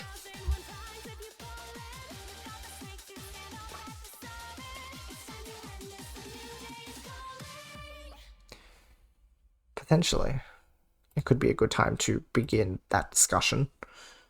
Because what else am I teaching them this tutorial? I'm teaching them different shapes, is all, I think, right? So I guess including, again, another snippet of theory, chaining theory, is a good idea. Oi, go away. I don't want you. Can I just, like, hide for this session? Thanks. Appreciate that. Used to have a problem with thinking I need exactly 4 pieces in my joint off of GTR for some reason, and now I realize the situation isn't super common. Yeah. No, not necessarily a requirement, early on.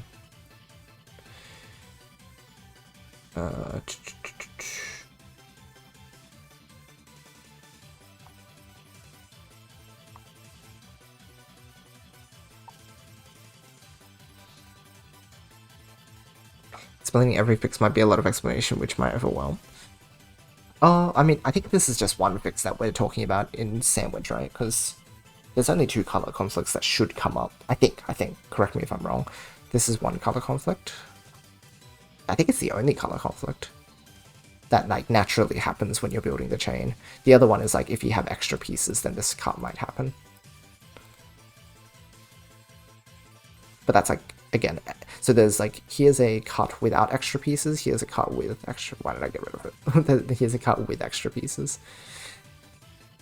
Almost every conflict has a fix. Here are the ones for this example. You can pause if you want to see how they work. Oh, I see what you mean. Right.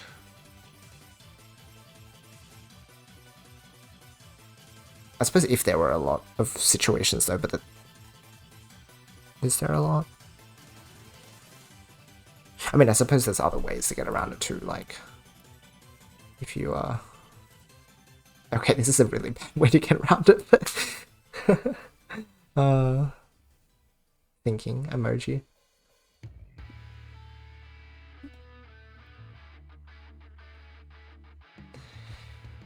You can ask us how devastating is the color conflict? Well, I suppose this is pretty devastating, because once you realize this doesn't work, like, you just can't, like, you lose a link in your chain, which is pretty bad if you only know how to make, like, fast floor, which is what we're teaching in this tutorial so far, just like how to make fast floor sandwich. I think it's okay to cover the padding example and maybe just leave it at that, because again, that introduces just one concept of how to resolve color conflict. So it's like padding, because it gets used a lot, right? Like in GTR, for example. We talk about how you can do this, and this is just like, oh look, it's just like stairs, but a lot of players let this happen, and so a good way to get around it is just to pad it, and then it's like, oh, it's good, or just like pad here.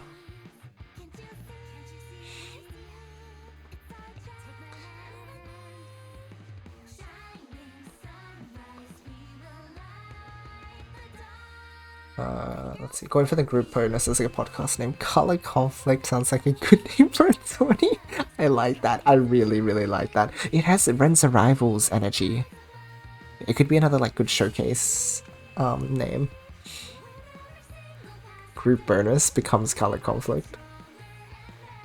There's a continuity. I like the idea of showing various stuff for curious people. Okay, I like that too. But I wonder what other situations you would... what other ways you can solve this. Let me see this. Ooh, use your stairs knowledge a little bit. That's cool. If you can think of more ways to solve this, I'm more than happy to like include just like a screen and just be like, hey, you can think about this if you'd like. Because that's true, I don't want to let people get single-minded about this is the only way to resolve this. Showing them the possibilities is really powerful. That's a very strong point. Yeah, have a think about it. I'll think about it too, but we'll see if there are other ways to resolve it, eventually. I suppose that's Yeah. I guess this is still padding ultimately, right? Kind of. They have to understand that there's an extremely high amount of solutions for a very high amount of issues that can arise. That's very true. Yeah. Yeah, it's exposing them to like out-of-the-box thinking, because it's not just limited to, hey, here's some concepts I've taught you, go apply those, but also, hey, there are more ways to apply your concepts than what we're showing. And I'm not going to describe everything because it will take too long, but here are some examples just to get you started on that train of thought. And they can, because I think, yeah, when you get to a sandwich, right, I've been very hand-holdy when it comes to stairs and stairs transition, and that makes sense. And I'm like, when I get to sandwich, I'm expecting players to really start thinking more about their chaining shapes in general. And so I think the idea of allowing them to sort of grow their wings and fly a little bit is, it's a good time for them to begin thinking about alternative solutions to things, because they have a lot of shapes they can use now, right? So they may as well begin thinking about how they can use their knowledge in more situations, because these are the fundamental shapes. Stairs, sandwich. Once you know that, you can make any chain. Technically. Of course, there's tailing still, but outside of, like, the complexities of tails, if you just go back to stairs and sandwich, you can get out of most situations. Yeah. Ooh, more links. I like it. Let me have a look at this. Oh my gosh. Please. Do you mind sending all of these hold on, if these are all solutions at least. Sending all these solutions to me in a DM so that we can save them for later. Oh, this is a good one. It's like delaying your sandwich link until later. This is very cool and clever. That's really cool.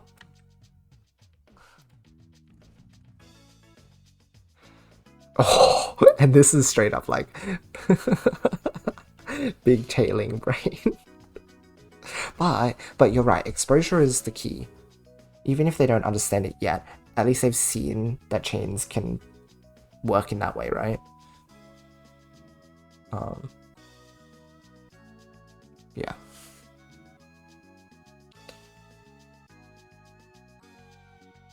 Maybe I can include links if they want to see it resolve, or maybe I include screenshots and then GIFs underneath. So like I show them, hey, here's this, and then underneath it in the video, there's like a GIF of it popping.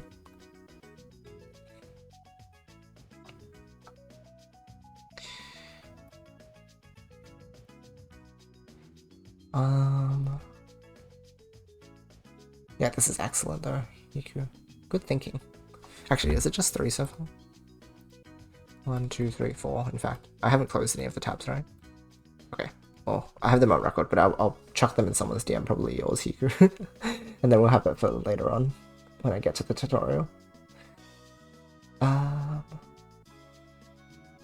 about L-shape? I mean, it could still be considered sandwich. L-shape? Wait, isn't that just like stairs? L-shape stairs, right? This is just a shape. Look. L-shape. That's just stairs.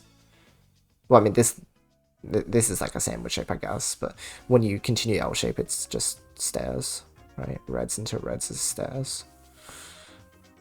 You've just like flattened your stairs a little bit. And then like this is still... Well, that's just blocking method at that point, right? I don't know if I'd even call it stairs or sandwich. This is just tails at this point? Yeah, true. Hiku, mastermind, legend. You're amazing, thank you. Oh my gosh, you have another one. Hold on, I gotta show chat this, right? Yippee. This is wild. This is actually nuts.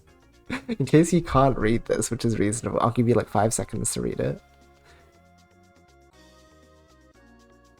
And then we're gonna play it. The way this works is the yellows come through into the greens, and then this blue tails off. Because the blue is like, the blue is a padding color, I guess, for the yellows to be raised. The yellow is a delayed sandwich. The green's a delayed sandwich, and then the blue is a tail. Funny times. Is a hot dog a sandwich? If you know, out here asking the important questions. But also don't make me hungry at 1 AM. Or do, I don't know, I can't control your life, but...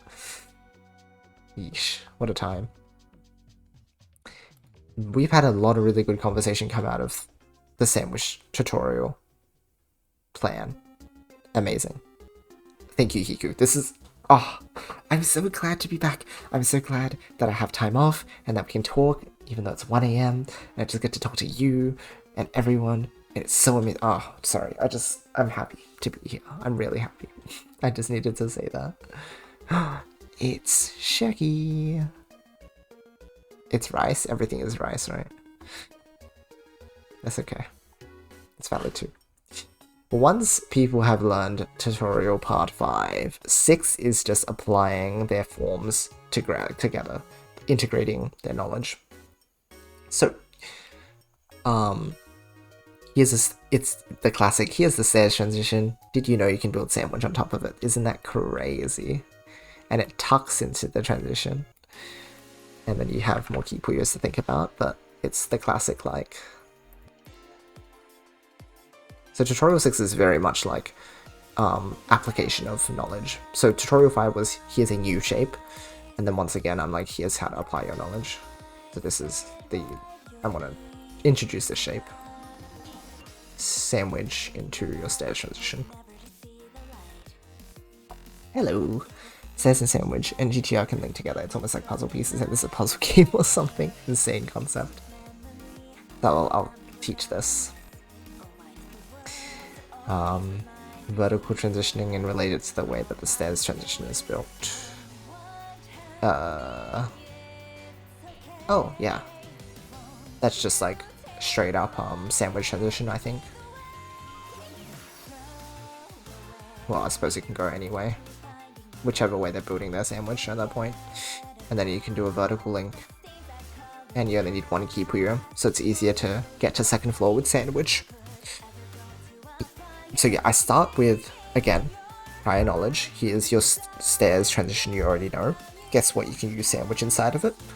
Then I go back to the sandwich tutorial and go, hey, guess what? You can just transition the same way as with stairs. And look, it's even like slightly easier in a way.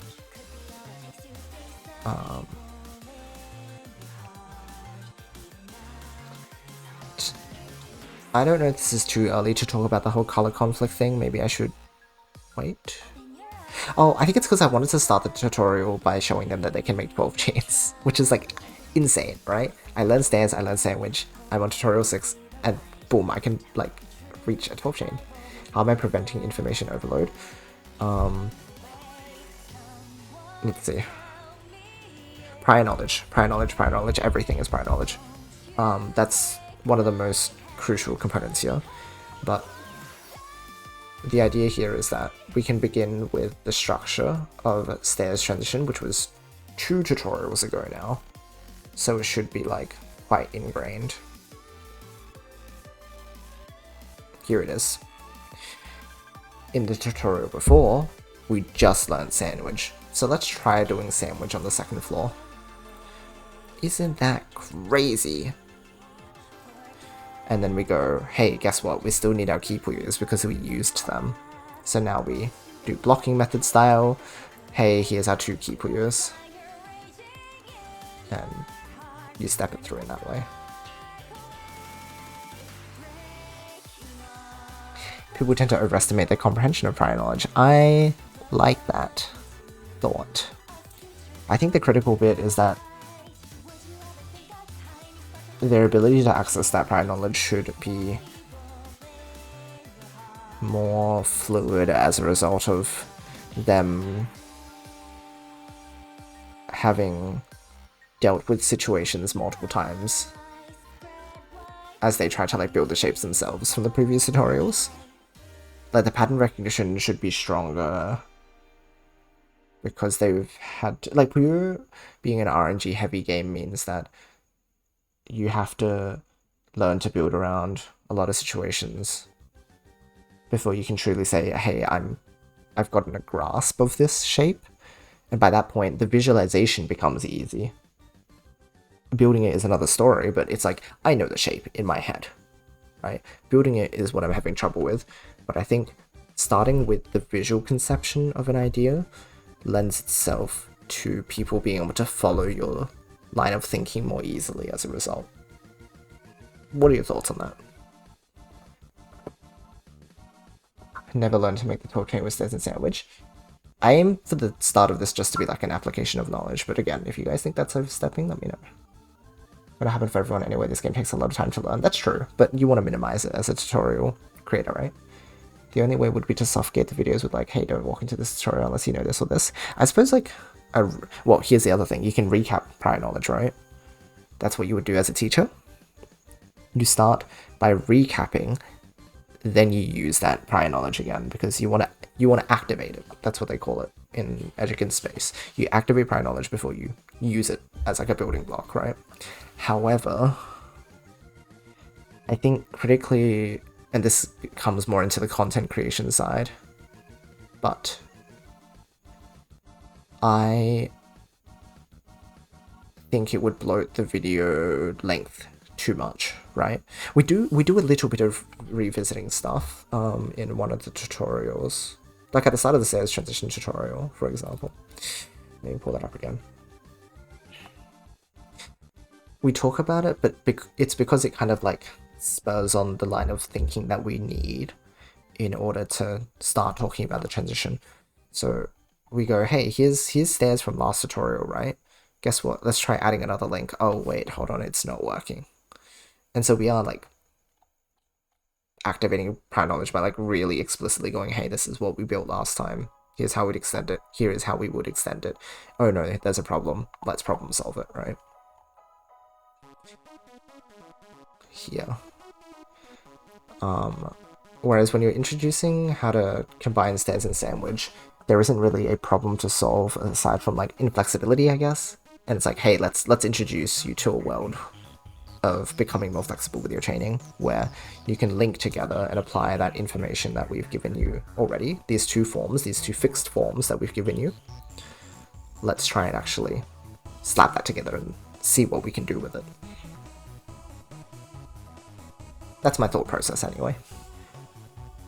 And at the end of the day, it's up to the watcher. Yes, very true. When I was writing my tutorials a few years ago that I never made, I thought that a good way to avoid information overload was to have one theory video like yours, and then a practice video, like a stream where you play of yourself applying the theory for 15-20 minutes. Hiku, guess what? This is insane. We are literally sharing brain cell. I had the thought of doing these like extra videos, which I might add in like after the fact. So once I finish my like beginners part of the series, which we're not even there yet, but oh, we're almost there. Once I finish like this section, which is basic core chaining, and I got this idea off of like the JP tutorials where they're like, you graduate from being a beginner of Puyo once you could make like 10 chains.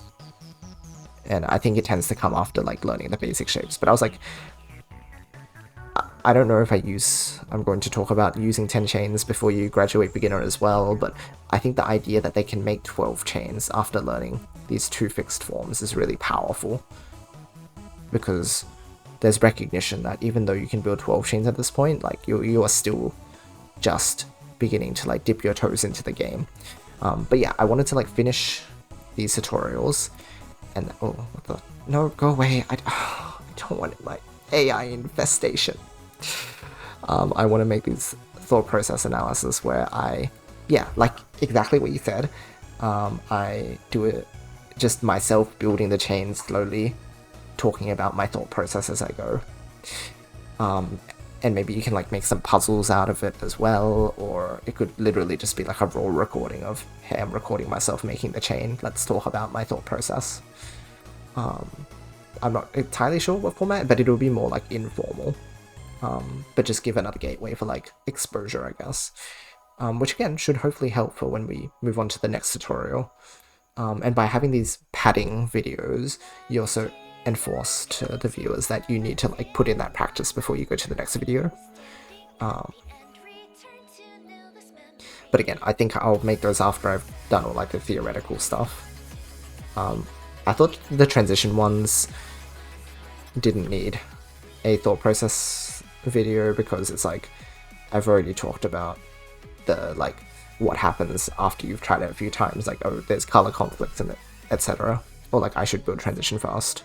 So there's not much to say. But then with sandwich, yeah, I want to do it the same thing. Like, here's a new form, here's how I would like use it, and then stairs and sandwich, when you apply it, there's not much to say about it aside from just like do it yourself.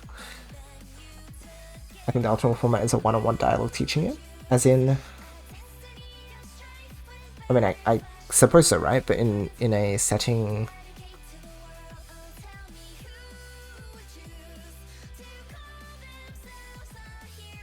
where you're creating like a tutorial series that is consumed like after the creation of the video, right? What would you recommend in that space? Played against a really good sandwich player yesterday. They were very fast. Sometimes people need to be humbled, including me. Perhaps.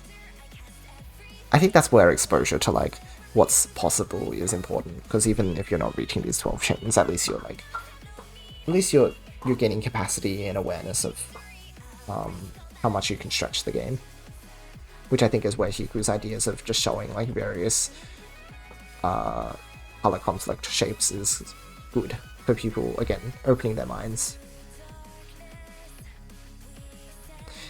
Puyo is a very humbling game, very true. Okay, so yeah, this tutorial is literally just how can we do stairs and sandwich together. You can use sandwich on the second floor on top of sandwich, and you can still make 12 chains the same way. So you can do like sandwich for the base and for the second floor. There's a bit of color conflict that we explicitly talk about again. We come back to that color efficiency stuff, plan ahead, but don't make too many links at once, because I want to talk about the idea of, hey, if I have greens over here and I'm waiting for them, or like if I'm waiting for reds on my transition, I don't want to create like another red link, because it's like, oh, I could have been using them here. So just thinking about how many different color dependencies. It's the idea of introducing dependencies at this stage as well. So we're developing that like toolbox of things I need to think about when I create my chains.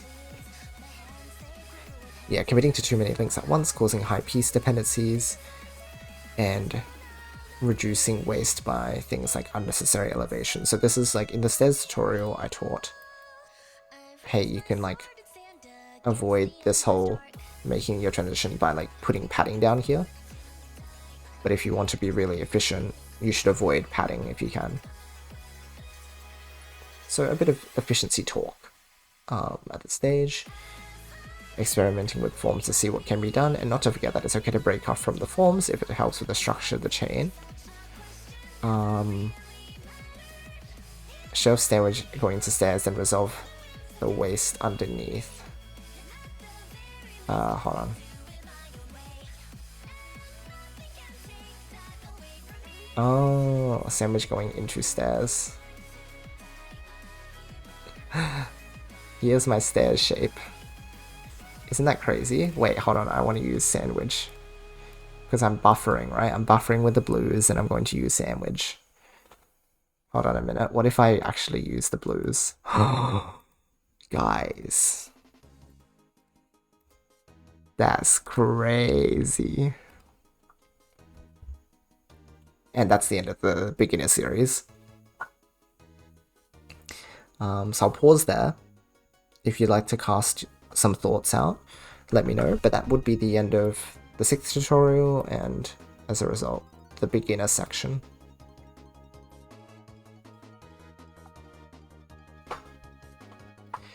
Tailing and attacks are getting better. You can make 10 chains more now? Heck yeah, well done. Good work, friend.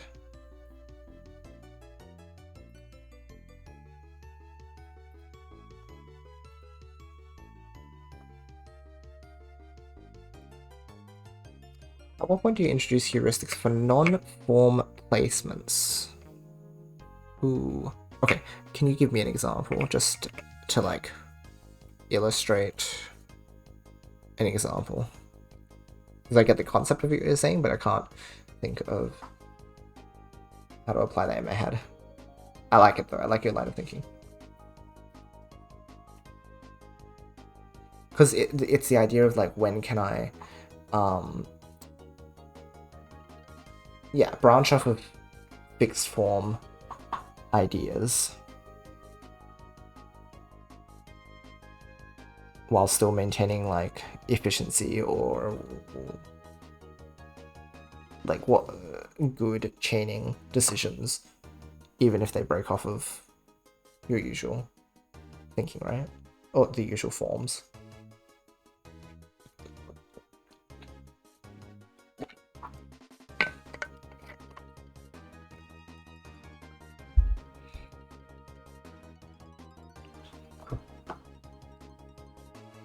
If you want to show them stairs padding, you should go into this magnificent shape. Hold on. I'm excited for this.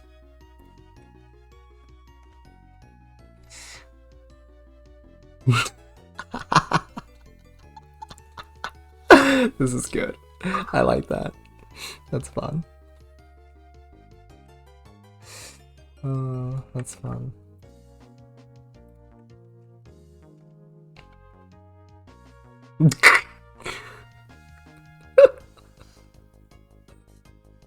Hiku, this is a monstrosity. This looks like a Koopa rebuild, but like extremely positive connotation. Like, my gosh. Like, if you're fishing for a couple of pieces, but the pieces that come in between potentially clog your board. Okay, let's think.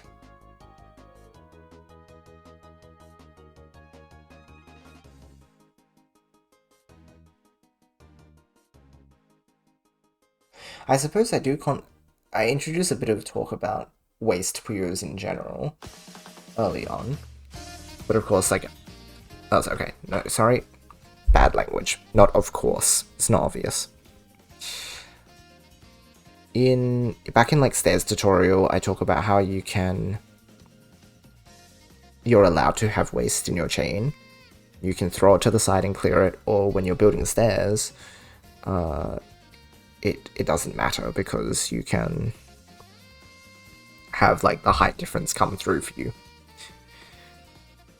So that's a starting point for that like question, but then yeah, we want to develop that into thinking of what can I do with pieces that aren't useful if you're fishing for pieces. Well, if you're fishing for pieces, I guess another way to spin that is, oh, what if I guess okay, this is now my brain thinking. This is not tutorial man brain thinking. It's more about yeah, me personally. Let's think about this. If I'm thinking about fishing for pieces, there's a couple things that come up, and that's, hey, was I overcommitting in my gameplay? Which is when I talked about earlier around, hey, if you overcommit, you're going to run yourself into more drought. Sorry, here's the greens. Let's say we're trying to go for greens. If I'm waiting for a lot of green links, then I'm going to run into issues, and then I guess I don't give them solutions. I just go, hey, don't overcommit. The idea here is, how do we adapt if we are fishing for pieces and we don't get them, right? What can we do with our pieces? What can we do with them? Because now you're talking, yeah, like non-form placements, right? At this stage, what can we do? Well, one thing is that if your transition is ready early, which is what we emphasize in the first couple tutorials, right? If your transition space is ready, you can use those like non-meaningful pures to start more links of your chain, I suppose, right? So these colors aren't useful right now, I can't really use them. Let's say this is sort of filled out already. Let's continue our shape. But yeah, then what happens if your pieces just don't fit into your shape at all?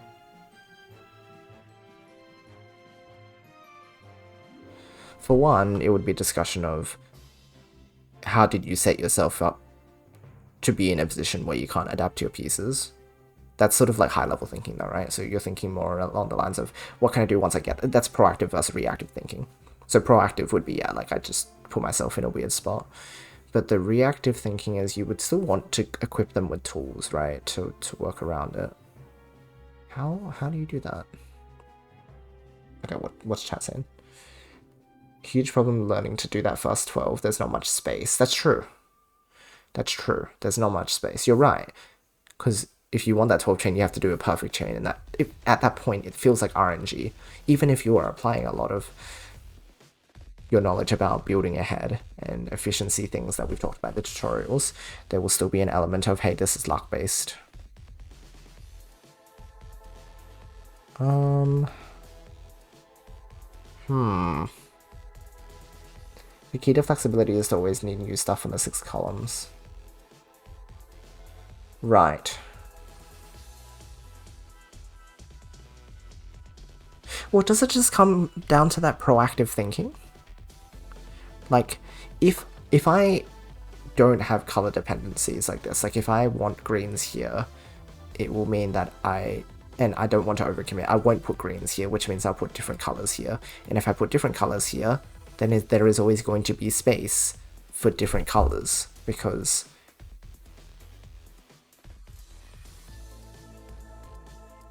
I didn't overcommit on one color, right? So then if I get droughted, I can work on this part of my chain. If I don't get droughted, then I can work on the thing that I've already set up to commit.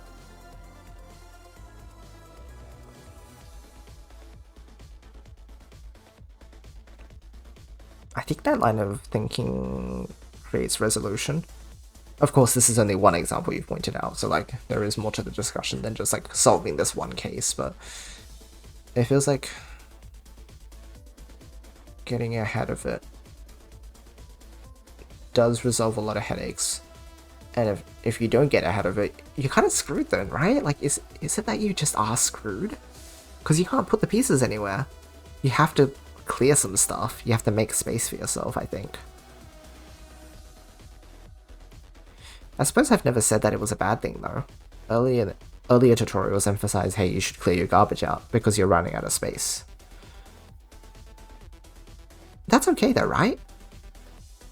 I think it's okay for them at this level to just be clearing their garbage away, because and I know that we're preparing them for like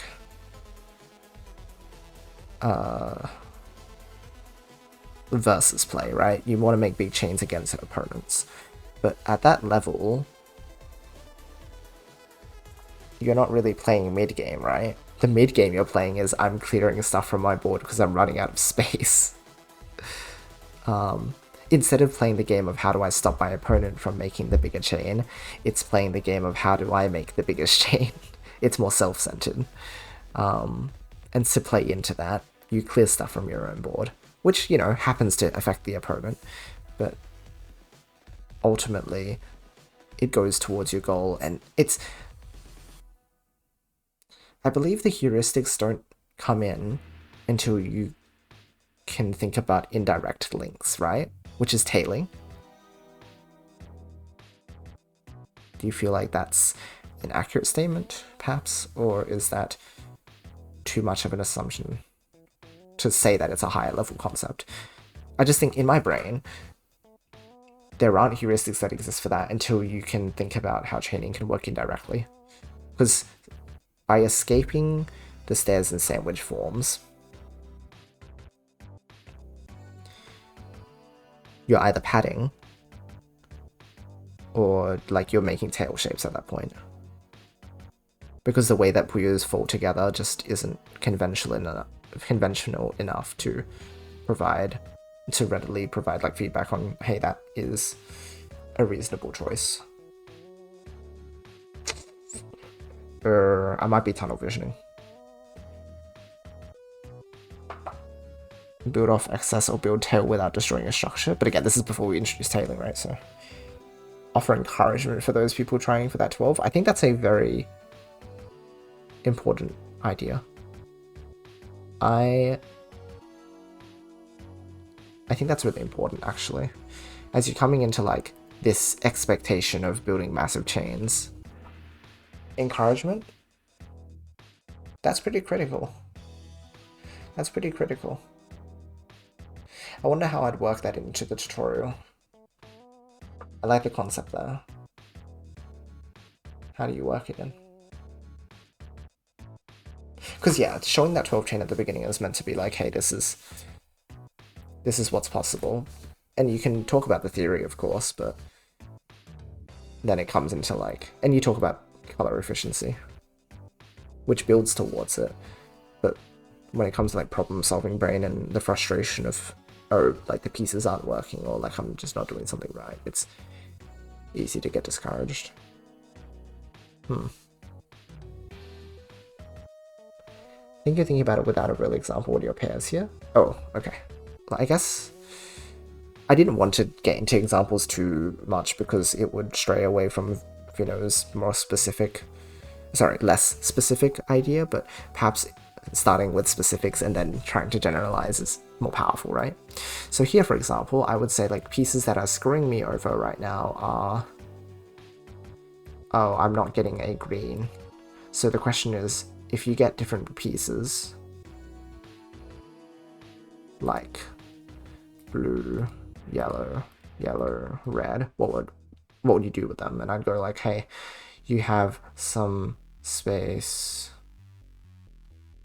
Oh, actually, it might even be like this. Like, I'm really waiting for greens. It'd be like, hey, I have a bit of transition space ready. Let's get this yellow blue over here because it is. I can work on new links instead.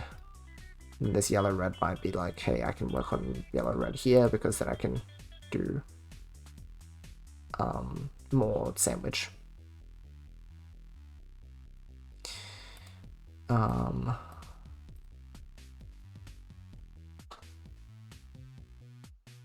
So then my answer to this avoidance is like, if I had never committed to too many greens over here, it would also make it easier to set up my next links on the floor instead of having to play around weirdly on the transition. That was what I was trying to answer. Being proactive about not asking for too many greens just naturally opens up more options when you get pieces that don't feel like they're working. Yoshi. Yeah. Although it's not the most efficient thing to do if you want to win fast. Oh, I think at first it's easier to focus on your own chaining. Yeah, right? I feel like that's... Because at that stage in the game, you are thinking about, yeah, how can I make a bigger chain than my opponent? And so clearing stuff naturally is a part of that, because you're like, if I want the bigger chain, I need to be efficient and make the most of my space. So I'm going to just clear my garbage away. Anything that doesn't work is going to go into the bin, right? I'm going to pop it, and it will send garbage to my opponent, but that's just because the game does that. I don't actually care that it does that. Even just a lucky power so you don't waste as much. Let's see. Hold on.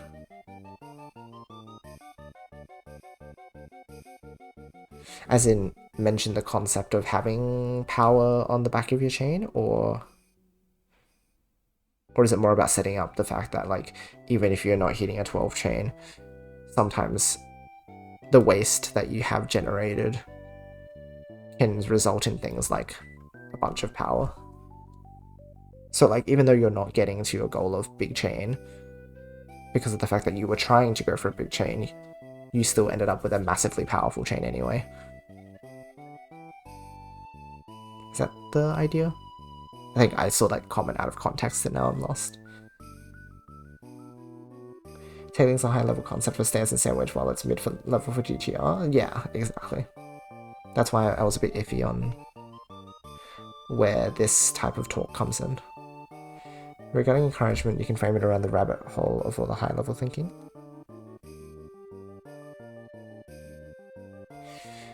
Let me think. Actually, let me read through chat first, right? Mindset, we can talk about mindset a bit. I think I can talk about my own personal experiences, but it's a bit hard for me to talk more about mindset generally.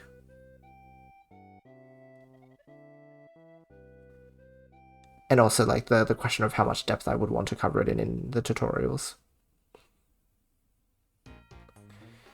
In your example, it's a good thing that these greens are on the right, I think, because there's 5 greens, 3 on column 3 and 2 on column 6, and 5 is too much for one chain anyway.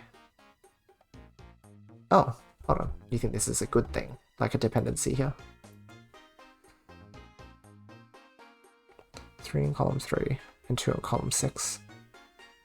5 is too much for one chain. Oh, true. Like where else would you put the greens? That's true. In this scenario, it makes more sense to spend the greens because you're not going to be able to like make stuff work. I suppose if this green came with another piece though, it's like, oh, I could have used that with my transition.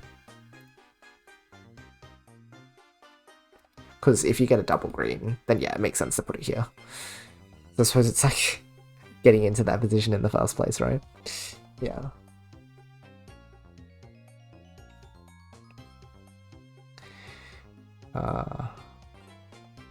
If you end up with the trigger not in column 6, you will have the side of the board potentially wasted. Right, yeah, when you're aiming for second floor links. And you have like a mess building up on the side of the board. Don't give up because it's not like that perfect 12 chain. Try and just like go ahead and send what you have and see what happens, I suppose, right? And then potentially they can see like they get a massive power buff at the back as a result. I think that's a good thing to emphasize, just like even if your chain doesn't come out perfectly, set it off and see what happens. Because that's how you learned in the first place, right? Like, when you did blocking method, you would have set it off all the time to be like, I wonder how much I did. Or when you do stairs transition, you're setting off and you're seeing color conflicts and things like that. So it's the idea of like, as you're building up to like a goal standard, resetting actually poses a few risks because, well, you can get into like rhythm gamer mindset of I need to perfect this, so I'm going to keep trying. Which like in rhythm games is a bit more like, okay, fair enough, because it is the same thing over and over again. But with Puyo, it's not that. Your result is going to be variable whenever you set up your chain. And so it's worth playing it out and seeing what happens on resolving your chain, right? I like the thinking there a lot. That's good.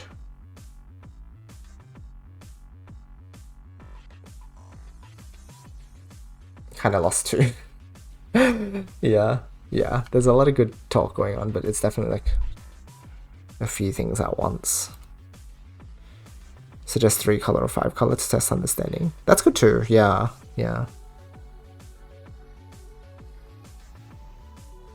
I don't know, I want to like put this in people's DMs. I know there's a weird place to take notes, but I think it's a good place to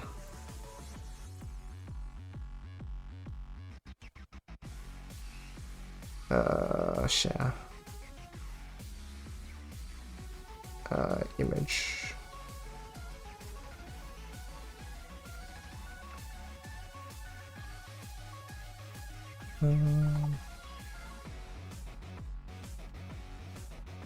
Actually, no, hold on. The chain should just like embed with the image too, right? Right, copy that one.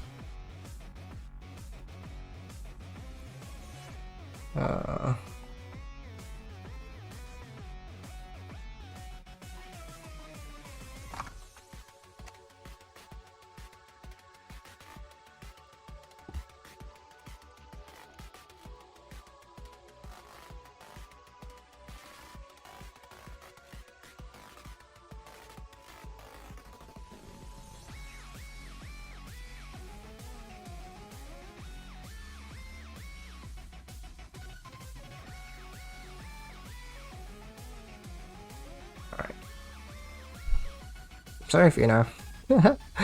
I have to put it somewhere though. Okay. I'm also gonna plop this. Use your bot's DMs to store stuff. That's actually really clever. I like that a lot.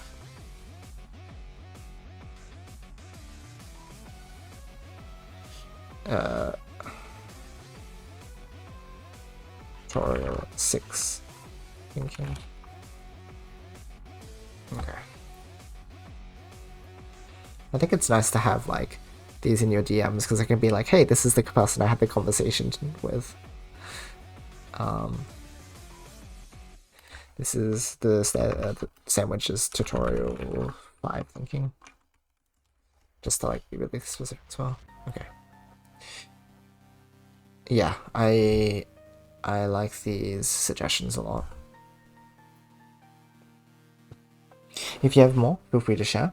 I'm going to talk about the next tutorials now, just so that we can like make sure I'm keeping the ball rolling with how the series is going to develop.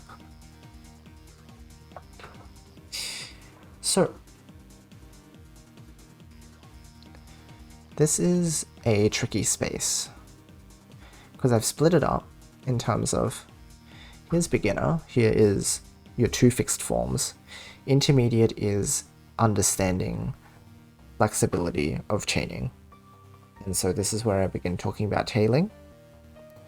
This is where I talk about, and this is Hiku, this whole discussion began with talking about foundations, right? Because I use that language and it might sound funny and we can still change it because thankfully I'm still back here in the development of the tutorials. There's a lot of time to discuss terminology.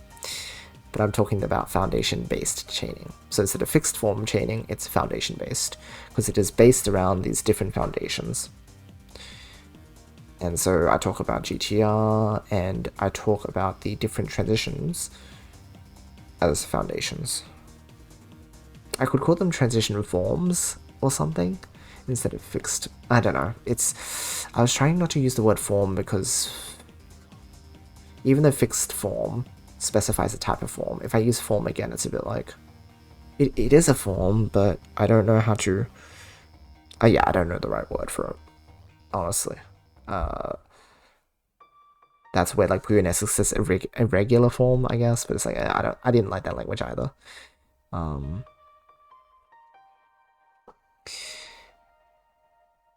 Okay, well, I suppose we'll talk about it when we go down to that tutorial, but this is where I talk about different chaining types.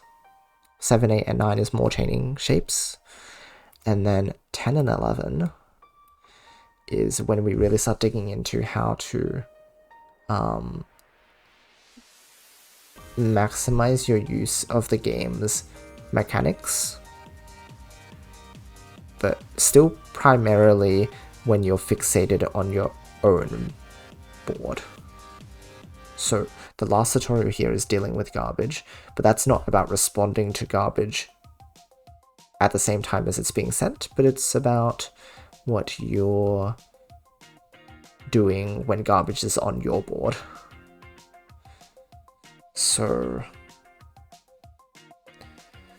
intermediate series is still very focusing on my own chain. Focusing on my own chain focuses will be able to say it. It is just like focusing on your main chain though, like your chaining ability and how to improve that fundamental understanding of chaining.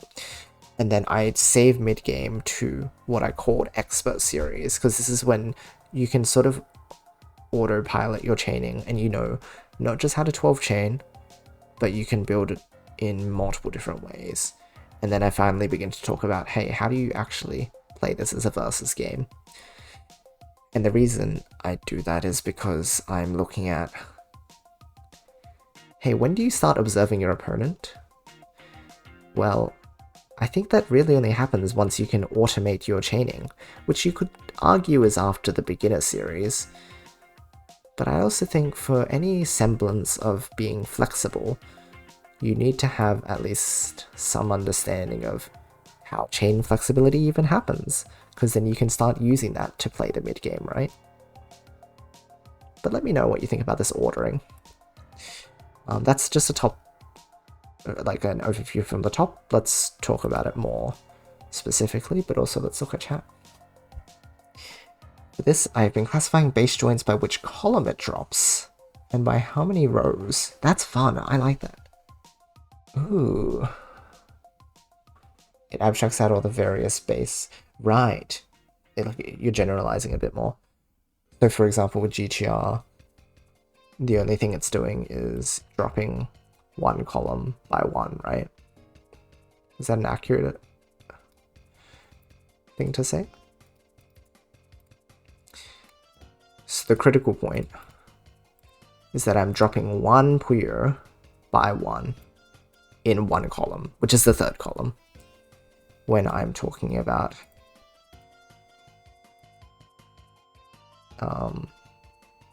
is this Zabuton? This is Zabuton, right? Why do I not know this? I guess I don't see that come up in Western player a lot, so I don't think about the name. But this is also a one tile dropping column through, but then you also have to specify the fact that this is like these are different shapes. I guess how would you go about thinking about this? It's a one column drop from the floor, whereas this is a one column drop from two. You'd have to talk about the row as well, right? Oh, but so yeah, which column it drops, how many rows. Technically, there's a difference depending on from what row it drops at as well, right? Because then that creates the difference between. Yeah. Or is it not that important after all? Let's get into that. So we're gunning for that minimum 6 links on the first floor. I suppose by the time you're exposed to that many shapes, you put an expectation on yourself to some extent about quote-unquote like minimum chaining. But I don't know if I would tell the players that number or if I'd just let them explore that space for themselves. I think you can start making decisions like that once you get to what I call the expert levels though in my tutorials.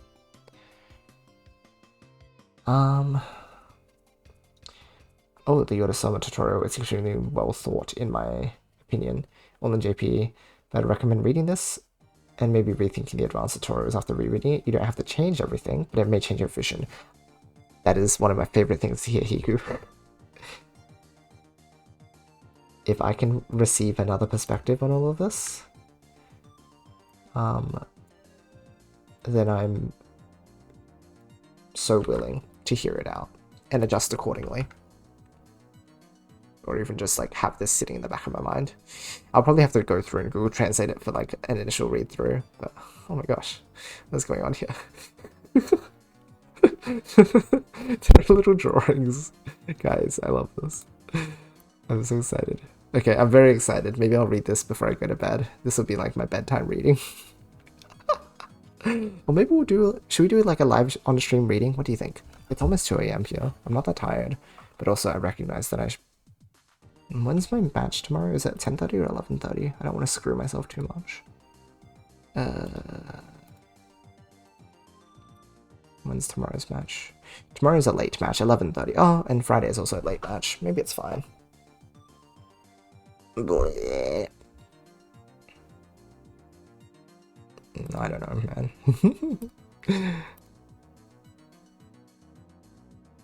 It is quite a long article. Kiko Kabuncle, right? Do it on another day, reading at all 2 AM might damage your brain. Oh my gosh. Fair enough, Kiku. Alright. I will keep this article here and bookmark it before I end off stream. Because yeah. Actually I can close these tabs, right? I think we have done our talks about this. I can't believe this. Buddy. Alright. Oh, I was gonna like do my video uploads as well. I could even do that on stream at this point because we're just like playing around. Well, anyway, we'll do that in a moment. Let's finish talking about our tutorials first. Okay. So, after we talk about stairs and sandwich, I show them Tanaka Special as a way to resolve some like buffer Puyos that have been used. And the important part of Tanaka Special is that it's just a strange shape to encounter, just like Puyos falling together in a way that isn't related to stairs or sandwich, but it still just works. Like, it resolves after the fact. It comes around and fixes something that was wasteful in the first place, right? And I think that's a good introduction to tailing shapes, and perhaps that's along the lines of Finno, you're thinking. The idea of your waste Puyos can end up being usable in some regard.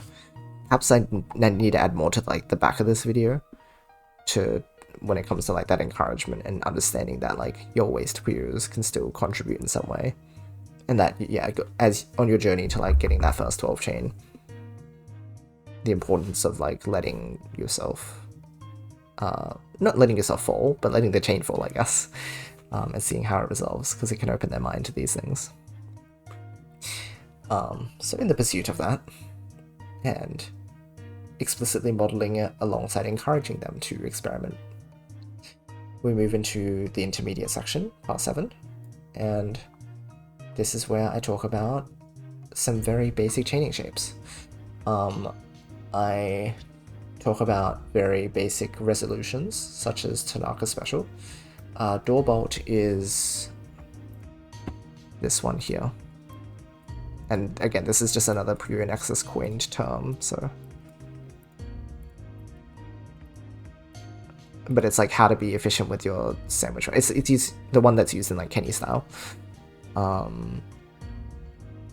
Where it's like, hey, I have some extra space, maybe I've tucked some excess Puyos here, guess what? I can still make it like work into the chain later. And that just, I think tailing can be encapsulated by the idea of making stuff resolve.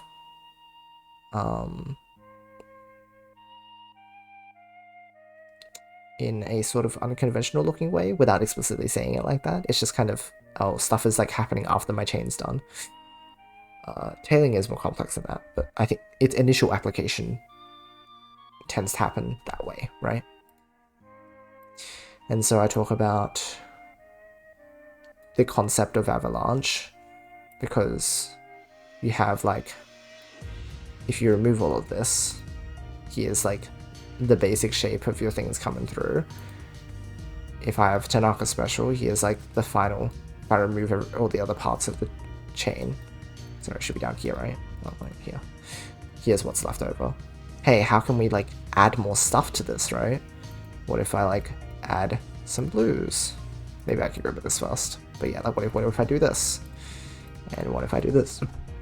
And then we just like introduce the idea of avalanche.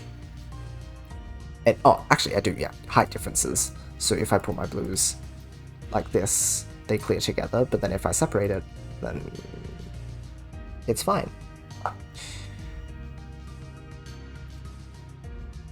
And so I'm talking about L shape to introduce the concept of avalanche, because a lot of the basic concept of avalanche comes from understanding how L shapes resolve from being on top of each other, right? So here's L shape. That was really bad. Here's L shape. Don't build it like that. Here's L shape. Here's avalanche.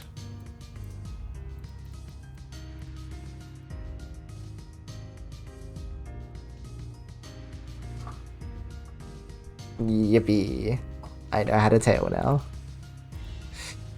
So, again, in the pursuit of like also making sure that they're focusing on the concept that we want to bring to them. I'm like, hey, let's think about the height differences occurring here. Let's think about avalanche as a, I guess like a form, but here like the common shapes that come out of it.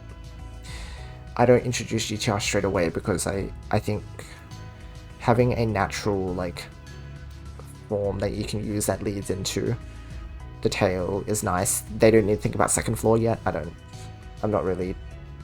I won't mention second floor really here, aside from the fact that it's like, let's get used to the tailing shape here. And we don't worry about any mess that you make. around the space. Just like have that bigger trigger on first floor. That's okay. We're gonna learn how to make use of the back part of your chain. So that's my sort of like theory around introducing tailing, at least like as it stands right now. If you want to comment, feel free to let me know. I was thinking about like starting off the intermediate series with a bit of like thinking around stairs and sandwich, and where I might like apply a tailing build instead. I haven't thought that through too much yet, but just like I'll probably throw something in there around that time. This is contentious, and you might like scream at me for this. But I was like, I kind of don't want people to just walk into the GTR video. I want to be annoying, guys. I've earned this privilege, right? Well, the key part here is a lot of people want to skip to GTR, and again, maybe once I read more JP articles, I might reconsider this entire thought. But this is just me, like, I'm jotting down my dot points. I had to put it here, right? But it's me going, hey, GTR is a high level form in my eyes, because you need quite like complex chain understanding at this point in time. And the other reason is like I look at my channel, I look at the views, and one of my most viewed videos from the original Puyo tutorial series is the GTR video, and I was like, I'm literally shaking and crying right now. Like, I don't want that to be my tutorial, especially because that old tutorial does GTR into sandwich, and it made me really, really sad. Blech. It's awful. Thankfully, the new tutorial series, I think, has overtaken that old GTR video.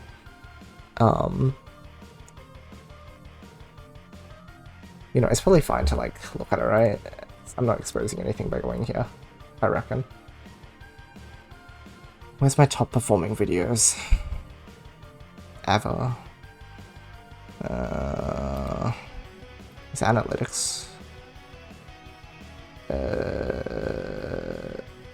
Where's my, like, is it content? All time? Lifetime?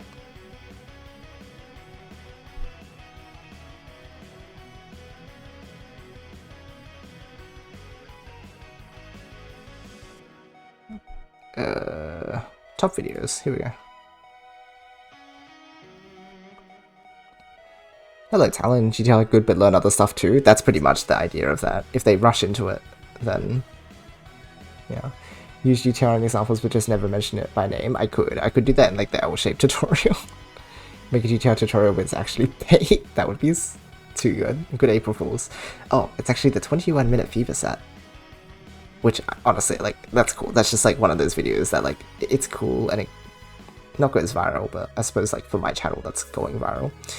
But, look at the difference. Blocking method has 3 times the amount of views as my old GTR video. This couldn't have made me any happier. This is, like, the dream come true. People are learning to chain with the blocking method. That's so good! I'm so happy. People they can just like put the pieces and build the chains. It's so good. They're not learning the 2-chain, because this is just a 2-chain. Look, it's got the sandwich off of the GTR. I'm going to explode. Anyway, it's still up there in my like most viewed, but it's got like Puyo Tutorial 2 over it, and even Puyo Tutorial 1 like has almost overtaken it, which I'm really surprised about, but I'm happy that people have found this like good enough of an introduction that they've watched it so much. Well, I guess it's also the first video in the series, but I guess this stupid thing that like doesn't make any sense. Like, okay, I don't know. This is another one of those weird videos that just like goes up there because people like watching random. I guess it's like those challenge videos that are coming out now. Maybe that's why it has so much popularity. It's weird. And then yeah, we have like the new tutorial 3, stairs. And again, I'm surprised that stairs is slower than blocking method. like, I guess Introduction to Chaining might have been a good subtitle, or like, again, it's the second tutorial in the series, but we did something right there, and it's good. People aren't just jumping to the form, they are doing blocking method, which is crazy. And then again, just like a random, I guess not a lot of people have seen Fever 2, so like great. And then stuff I'm proud of, like Grandmaster exam, Puyo Tetris any percent, world record, which is pretty sick. And then the old transition video, which is probably fine, but I haven't watched it in a billion years, so whatever. What is chat saying? Would you consider delisting the old tutorials? I think it's, I don't know, maybe it's good to put them unlisted but keep the playlist public, so that if you want to find the videos, you can go to the playlist and see them, and they're there on the channel, like accessible, but you just like can't. But like maybe not having them show up in search is actually a good idea. I'll have to think about that one. I was like, oh, I don't want them like off the internet, because like they're sort of a product of their time for me. But also, like, if you can still access them just from like the old tutorial playlist, I think that's a good enough balance, right? Like, having it not show up in the search engine is quite good, actually. Teach YoshiAU instead of GTR, heck yeah. That's like, that's very like, what is it, Puyo Arcade, right? Because it used to like give, it does the whole like 4 colors in the first 2 pieces or something like that. And that's why it was good. So you could hunt for 4 chain ACs. I think that's why it's so powerful, right? I think that might be another Hiku question. The emulator UI, oh my gosh. The fact that it was recorded on my phone. But also, I was like baby years old when I was recording those. So like, again, that's another reason why it's like, oh, I don't mind having them exist. But, and it's kind of neat that apparently they benefited so many people at the time, but now we're better than that. We were probably like, ooh, what's this plus the subtitle? Yeah. Oh, so this is something that the game tutorials teach blocking methods now. Yeah, very true. Good clickbait titles. This build Puyo Puyo beats one Puyo. Maybe for my my X videos, the like thought process analysis ones. I probably could get away with it. Oh, Hiku, so I was talking about the use of Yayoi. I think it's because Puyo on the arcades has like the 4-color bias for first pieces, right? Or something like that, and so like Yayoi is good for 4-chain all clears. That's why it like exists, I think. Whereas nowadays it's like less important.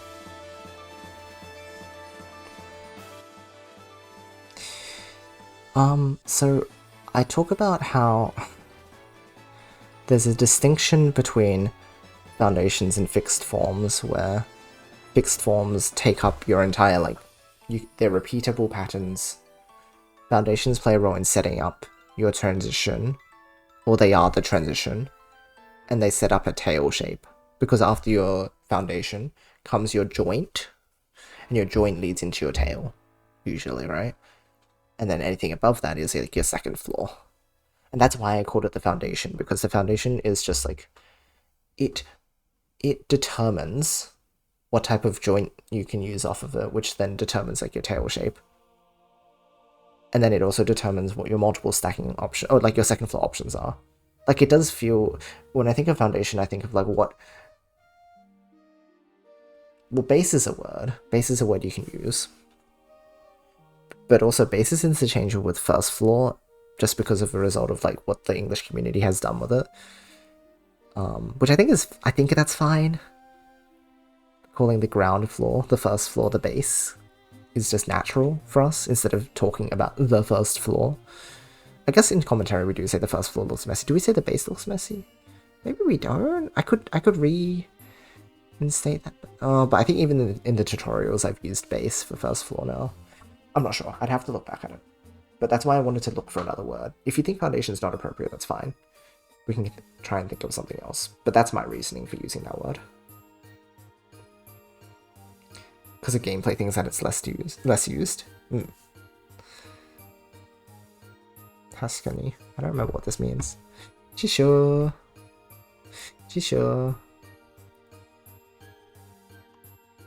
actually show my other tab.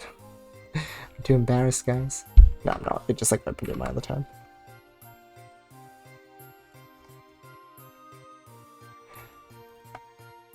Ah.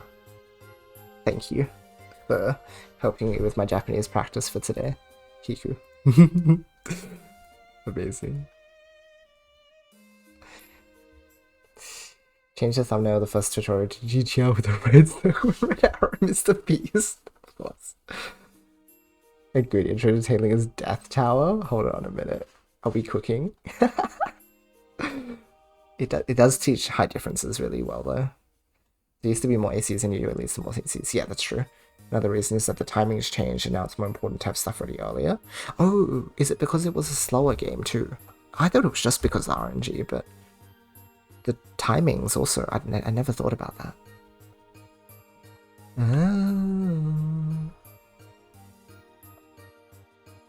Interesting.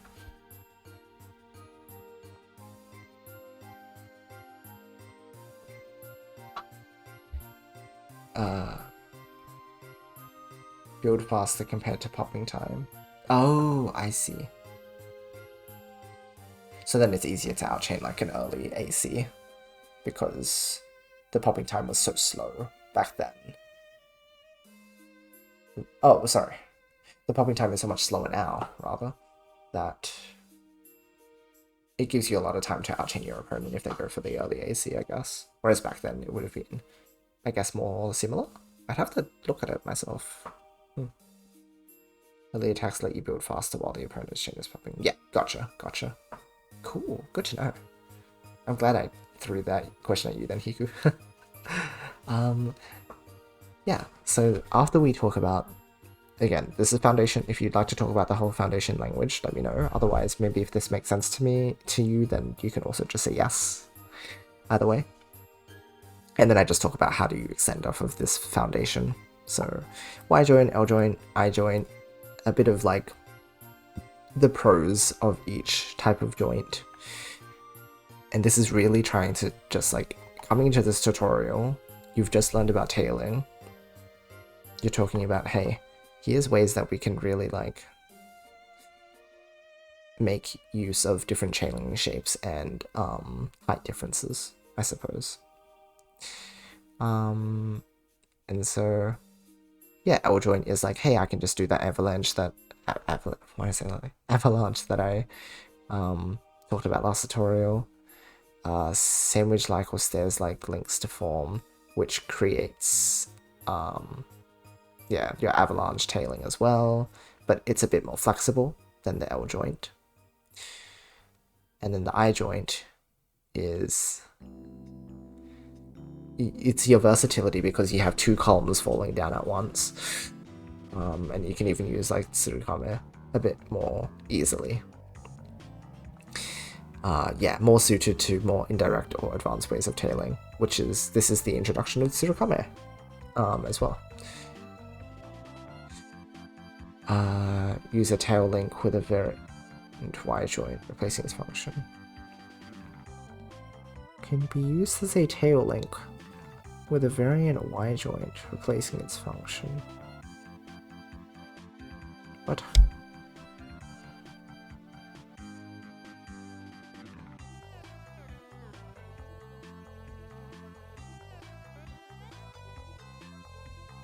I'm so confused about what I wrote here. It might be just 2 AM brain thinking, but what does this mean? Oh, guys. Speaking of slow popping times, I was watching old clips on my Switch the other day, and I found a clip of a chain in that Puyo like Super Meat Boy thingy that they released some years back. It's so slow. Oh no. I actually had that like on my wish list, but it keeps coming on sale, and I'm like, is this because people aren't buying it so they keep putting it on sale, or is this just one of those things? I don't know if I'll take it off my wish list as a result, but the devs of that game being like, wow, this can be done without game, when I published a 13-chain clip. I also have a few improvements too, that's why you can double rotate when stuck in a column. Oh, sick. Okay, so they were responsive. That's good. Did it end up being any good, Hiku? I guess that'll let me know if I should keep it on my wish list or not. Can be used as a tail link. Uh,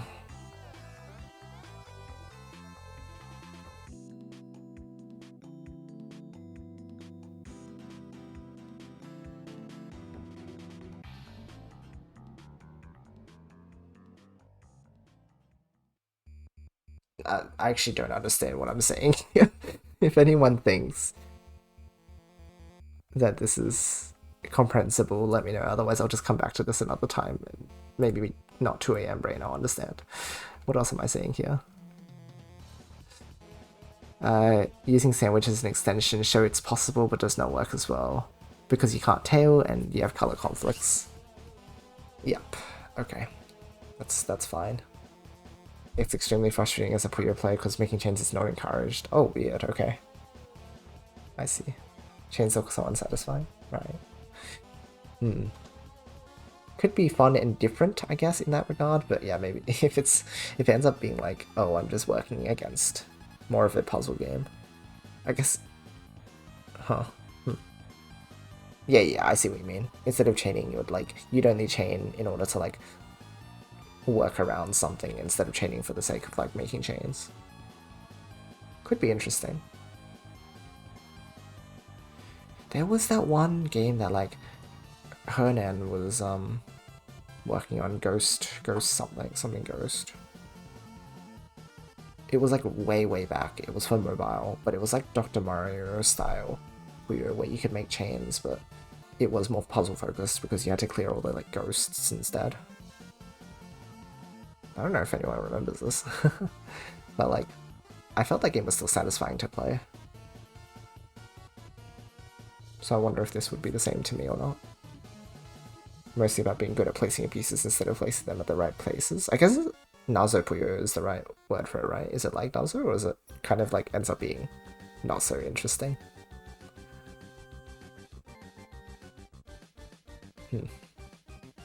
Oh wait, the actual technical skill of placing your pieces instead of placing them at the right places? Is that what I'm reading? Oh. Because Nazo is about like being good at placing your pieces. But this sounds more like, not technical, sorry, not mechanical skill. Mechanical skill.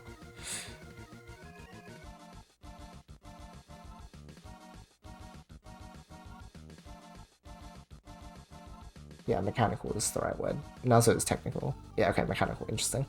Could be interesting. Maybe I should look at another trailer for it, but... Interesting. So other ways of tailing are also possible, are always possible, so experimentation is key. Yeah, so that's me trying to be like, here's some joints, but also you can do more with it than what I've talked about. If you're on the second floor, if your tail is low, the rest of the second floor can be built up using the blocking method. So like, here's how you do second floor stuff now, instead of like the tutorial before when it was completely tail focused. Now it's like, okay, GTR lets you be on the second floor, what do you do? If your tail is higher, then you have to balance your second floor. And so you can talk about just cushion. Very basic, like, this is the precursor to multiple stacking, right? It's like the idea of a cushion.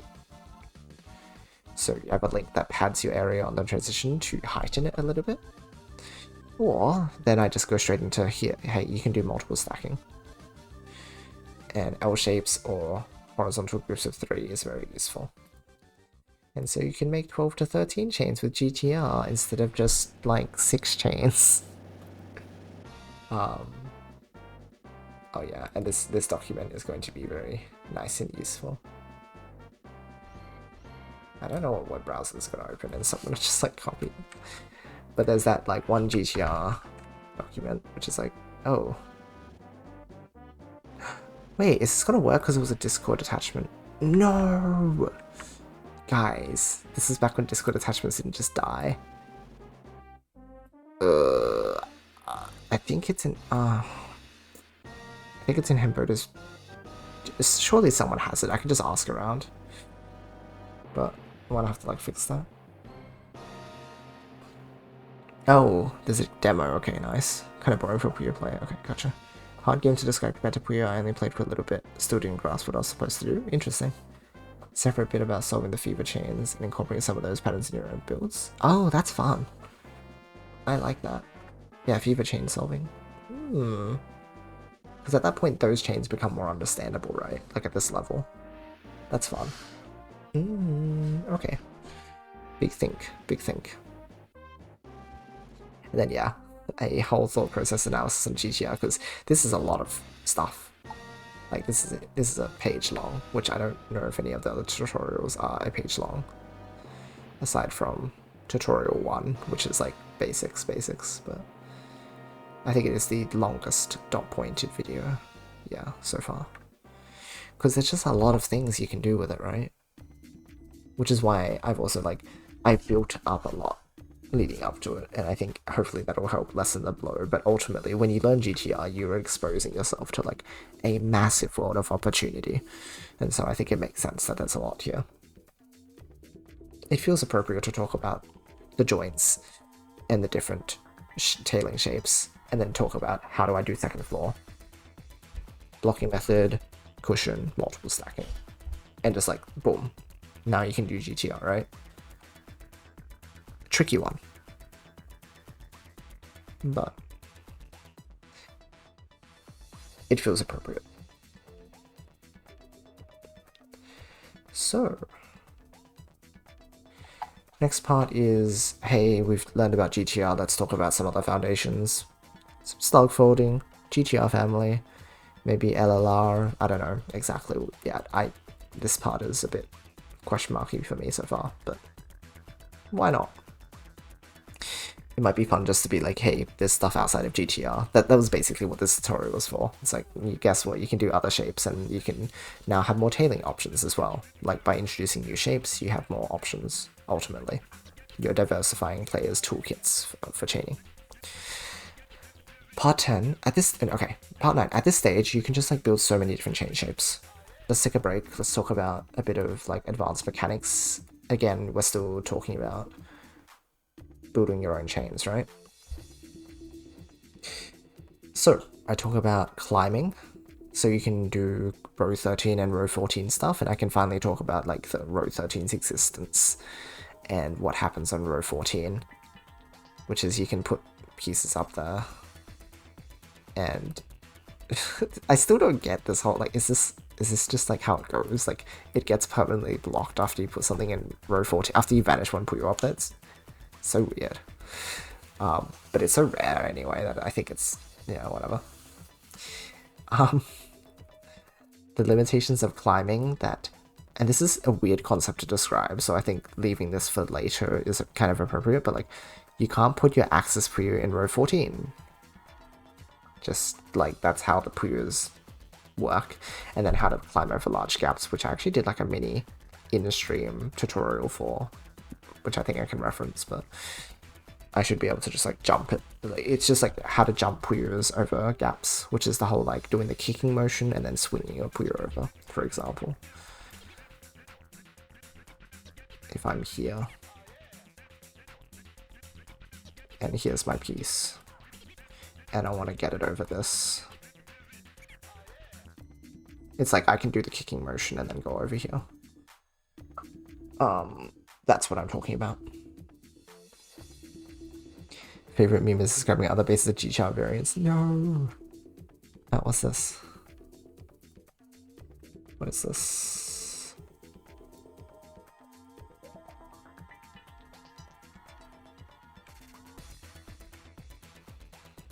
Oh, what the heck? Why is this here?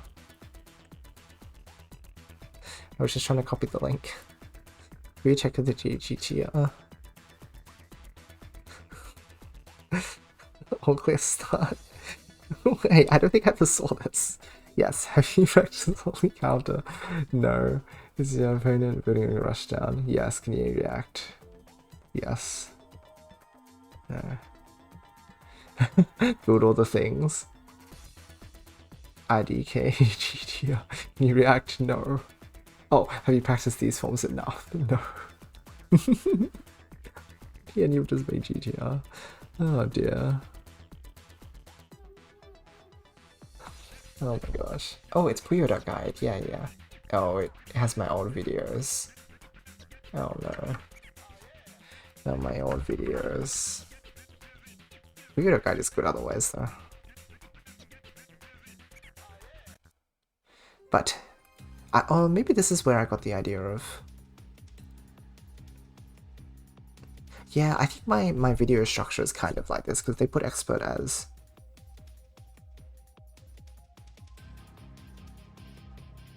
Do they have any mid-game talk here at all, actually? I think it's because Western guys just don't really have mid-game talk. Yeah, they don't. So that's why I just put it so late. Yeah, there's this. Which is, by the way, DDR Dan's videos. Peak. But yeah, like,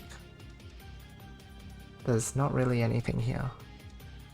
I think that's probably why it naturally ended up. Well, surely Zan can update it. I mean, like, that involves me talking to Zan. I'm not a beefer, I swear. I just, yeah. Anyway, I think you guys know where I'm getting this from.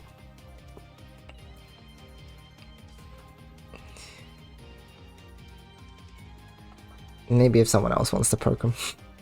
Or maybe I'll reach out. I don't know. I'll see how I feel when I get there. The 10's in 30 seconds now, and then, oh, heck yeah. 12 in 30 seems like a pipe dream. It's tough. His videos are really good. Yeah, they're really just... it's like, I want to be able to have the discussions that he's having in a group setting. I think that'll really open a lot of doors. But for the time being, he's got a lot of really good insight on his channel. In fact, I'll probably refer to it a bit when I'm writing my own tutorials. 12 and 30 is hard no matter your level because you often don't get your pieces to trigger. That's also true. That's a limiting factor. Good point. Yeah. Okay, Puyo guide, I just need to remember that. And then the GTR guide is here, I think. Is it this one? Wait, oh my gosh. Hold on. Please don't tell me every version of this document is just... I think the original guide is linked to me by like Hembota's DMs or something. Oh, jeez. Or maybe it's in like my shared drive. It should be somewhere. I should be able to track it down.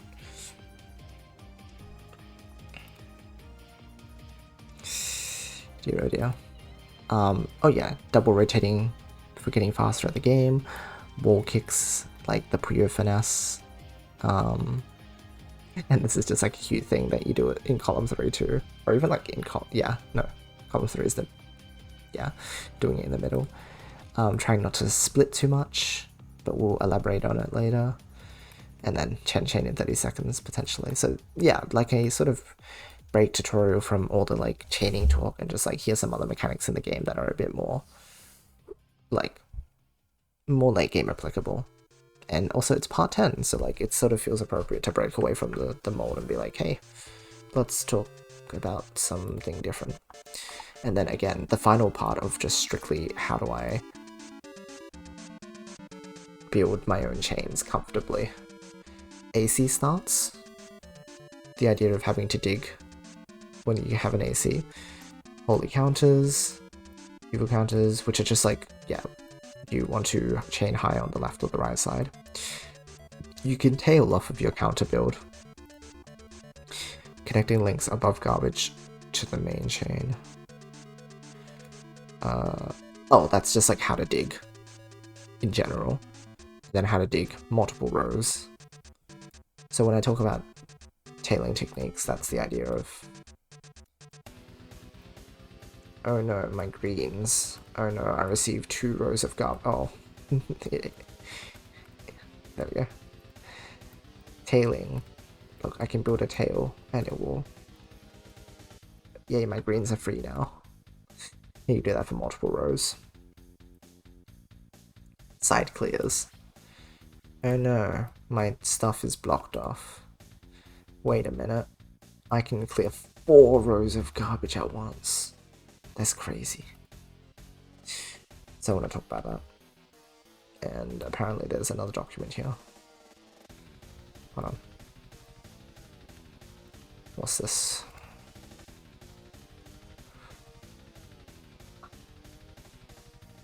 Oh, I think Raikon wrote this one.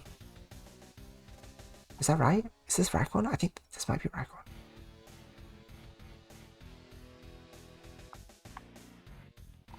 I think. This is a really good guide though.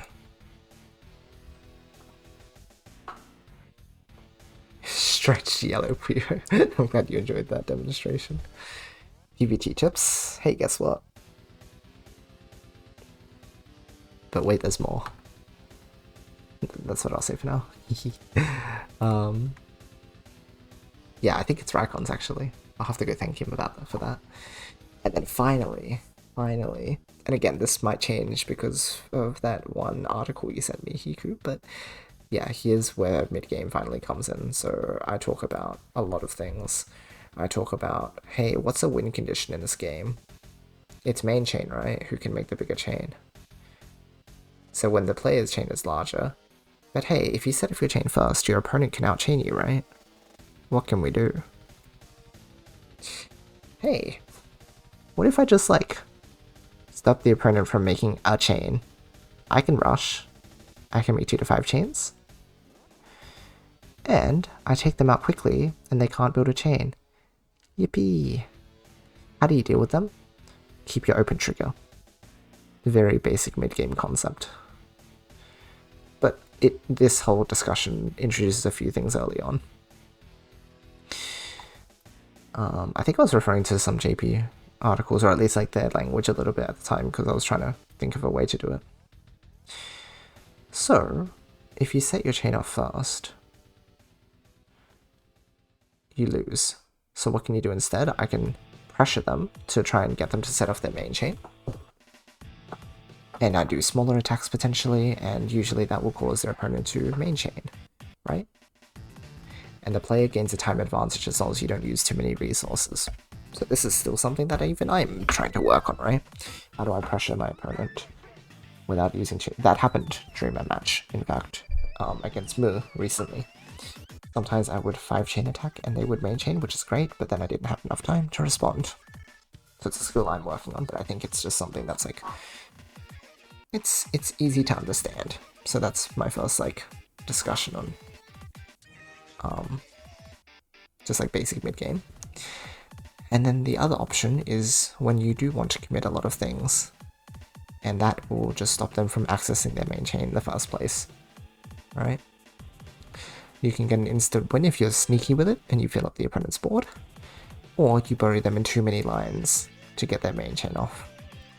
And in that case, you can then just select from your options. You set off your main chain if there's too much for them to dig, or you use another small chain and do a follow-up, and that finishes them off. So a few options. And then I talk about, hey, this is the theory of how to do mid-game. How do I do it? So here's conversion opportunities. You can make side chains. You can use your main chain, leave out the key Puyo. You can use your tail. And we can talk a bit about how to rush. And this is just me learning Japanese, basically. Attack types, this is where I had the two. I had Saisoku and Tsubushi. But then I also had Taio because I wasn't sure where it goes, but now I just know it's just like a response. How to rush step 1, mess up your build, so real, so true. So that's the intro to mid-game. And then this is like a lot less fleshed out at this stage, because it's very late game talk, and we need to have conversations. How to play the mid-game beyond setting up attacks. When you observe your opponent, what are you looking for? And how to make good chain power judgments. So things like, do they have too many piece dependencies? Do they have their own attack right now? Just what do you look for when you're observing? And then a little bit of talk about the scoring formula. You don't have to be able to like perfectly identify, but soft drop bonus makes a difference. That first one chain makes a big difference. Group bonus, color bonus. How do you make the most of your attacks and defenses? How can you read when your opponent is about to send an attack? Like, how much damage do I need to respond with?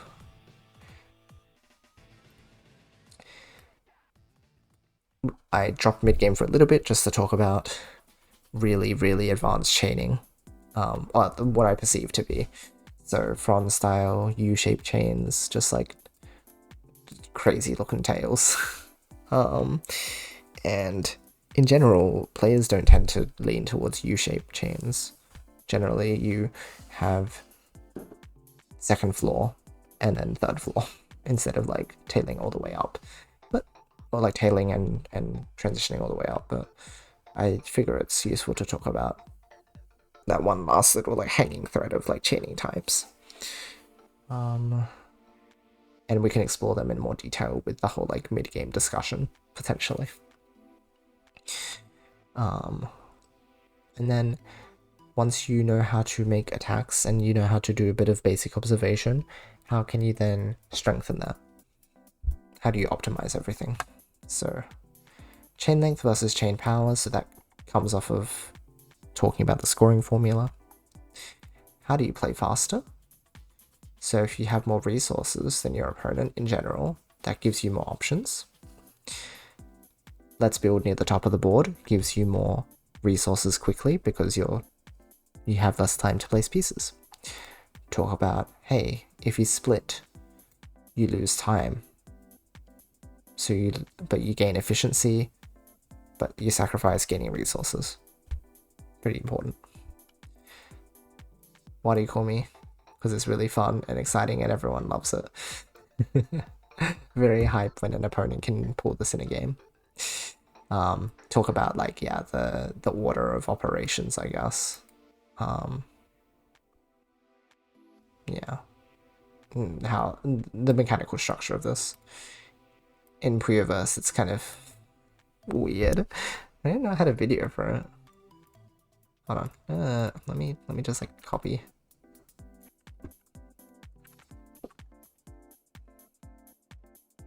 Konnichiwa. 割り込みについてです。Oh, まず who こっ even ちの is 人 this? がお邪魔を送ったと。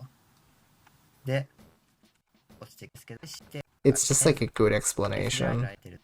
So I'd want to like こ mirror れを this. してきて、の輪に音。こうやってのあったれが割り込み。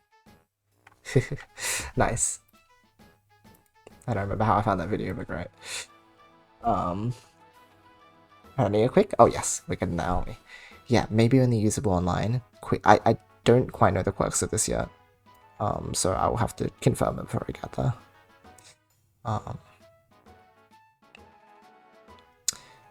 Yeah.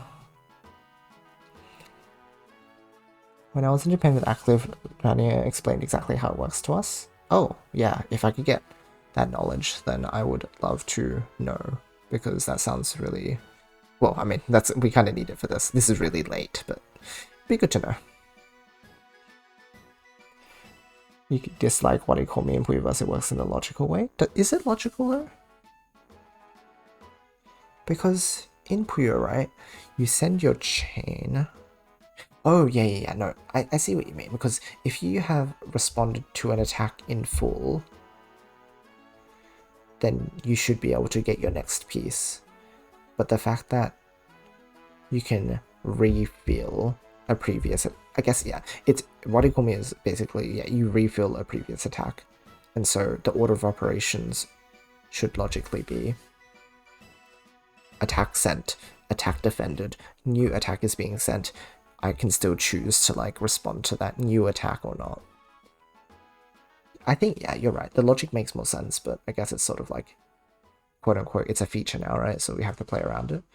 But fair to dislike it. I kind of like the emphasis on being out, because the thing is, you have to be very, very quick and good at chain power judgment, and also it's like a sacrifice of resources to try and do what you call me, right? So I think it's quite fair, even if it's not like logical, but we can have a conversation about it as well. I love the pain explanation, it's so good, right? Oh yes, I would be happy to hear about it, Hiku. Please do. Extremely buggy. Oh, is it like not implemented as well? Responding to the first attack, not the second one. Exactly, yes. Is that the fact that bugs became features and now it just makes the game more complicated to explain? Was it originally a bug too, even? I mean, yeah, again, like, logically, it doesn't make sense that it works that way. So I guess automatically is a bug, really. You can Puyo melee, right? I guess if the behavior was inconsistent, but it is at least consistent, right? I think.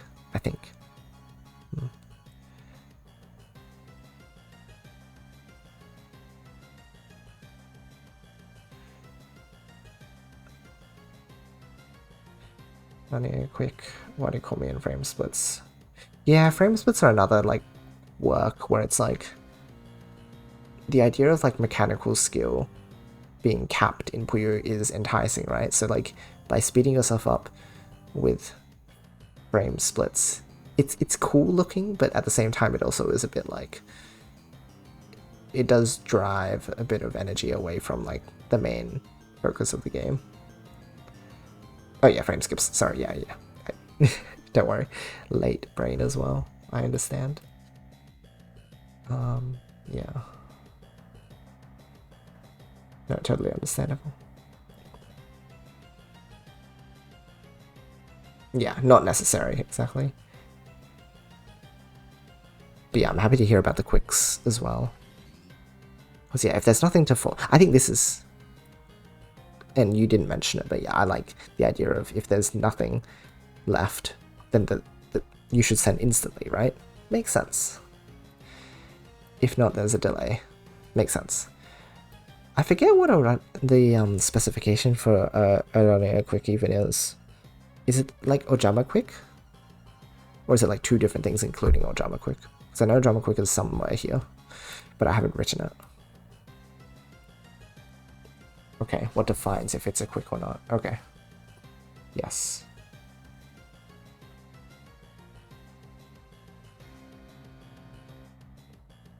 What's the Puyo on the highest popping column?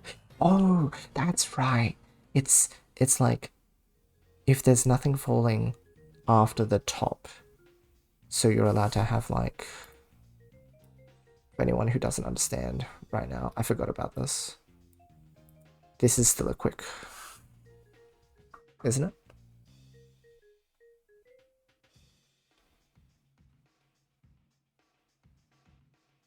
Because there's nothing falling after the top.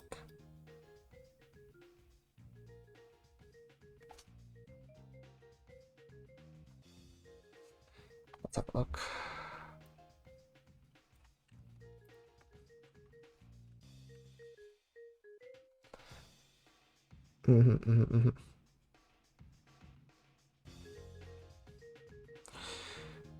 The square is that important, Puyo. Okay.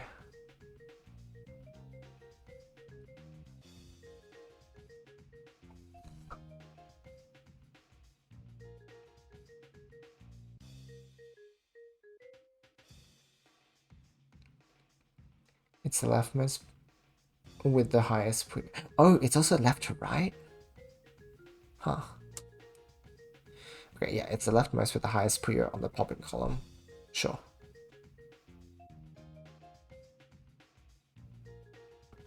Because over here it doesn't really matter because there's nothing popping, so there's no like animation happening. Makes sense. Okay, 3 cases.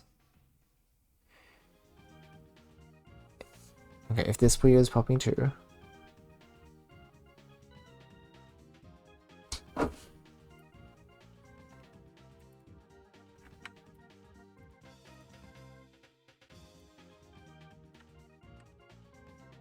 My cat's outside the window. That's like, that never happens. Oh. So cute. Hello, Peppa. This is a quick. Oh my god. Okay, yeah.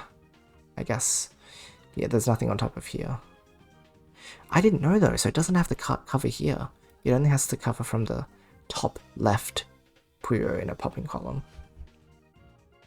Oh my gosh. Huh.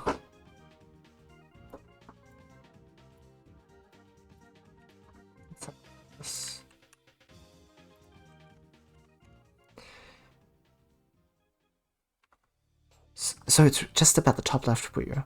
Top left popping Puyo. Top popping column Puyo. So if the drum is here, it still counts too. Oh, what the heck? Oh, again, I thought the drummer had to like layer across the top. But really, it's only this one that matters. Oh my gosh. What in the world?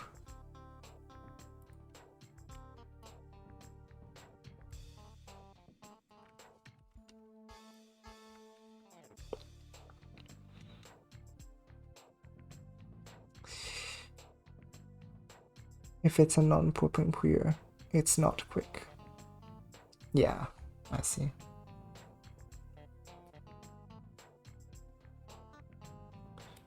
I think the Ojama thing is because it doesn't have a falling animation, is that correct? Or like, well, it might be like related to that. Oh, and it is only an online thing, like I suspected. Or like I think I read that. Yeah, only usable online. What? Oh my gosh. This is really illustrative though. Thank you, Hiku. I didn't know the thing about the top left Puyo. I thought it was to do with the top layer of a popping column. But the fact that it's only this is like, that's even crazier. That's so weird. Yeah, it's just a bug. I guess for Sega it feels so niche, and it kind of is niche, but it still means that sometimes you'll just get like a weird resolution.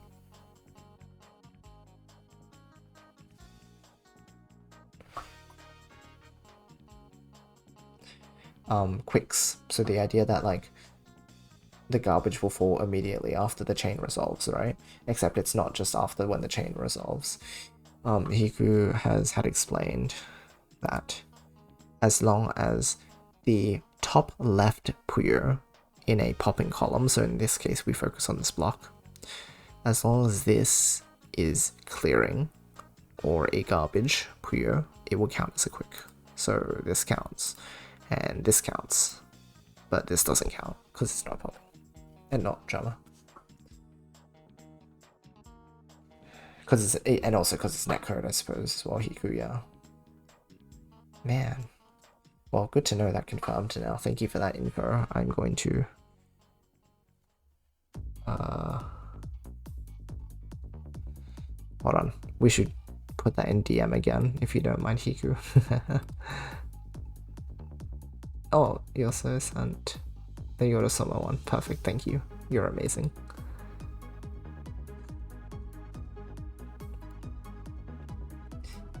No bomb quick. Real. Impatient plus. My gosh. Guys. Guess what?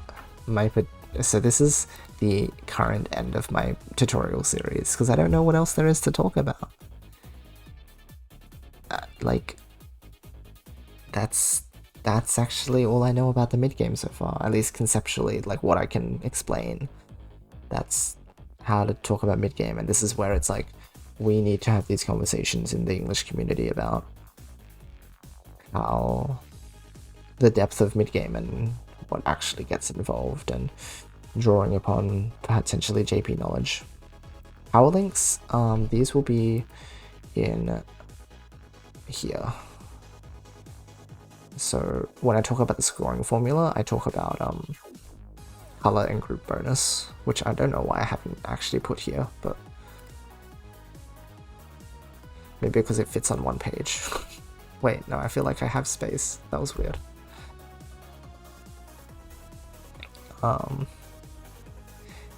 So after that, I have 2 special videos which I can do randomly at any time. A FIFA mode video and a PVT, so if you know, there's PVT. And that's it. There's a bit of a glossary that I did with Hemboto.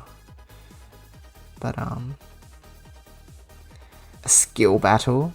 I just link Mickey's channel, to be honest. That's probably the best way to explain a skill battle, is just watch Mickey play the game, because... yeah. Hey. Thanks, Sally, for the follow. Much appreciated. a video on each of the weird modes of that. Oh no. Oh no. Maybe if they actually brought those modes to the West. No, no, not underwater. That's just me linking that one like 19 chain in underwater. Oh, wasn't no, underwater doesn't let you go to the top of the board. There's like a max chain that someone made. A quartet builds. Atrocious. Anyway, for those of you who haven't like seen this tutorial series broken down, particularly again this was spurred on by Hiku. I'm not sure if you've seen this either, so there's that. Feel free to provide feedback. This document is public. Well, there is a public version of it in my tutorials, I think, linked. This is what we're going to work off of. I think probably the beginner section I'm pretty set on, but again, I'll read that article and see how I feel about the ordering of this stuff. But I definitely want to get into creating the sandwich tutorial sometime soon. And again, as I said, hopefully I can make it before I leave for a holiday. Oh, like vacation, whatever you want to call it. Going overseas. That's the plan. I spent like 3 hours talking about that after like half an hour of chaining practice. Or maybe it was like an hour of, I don't know. Anyway, it's been a really good chat, so hopefully that's been insightful.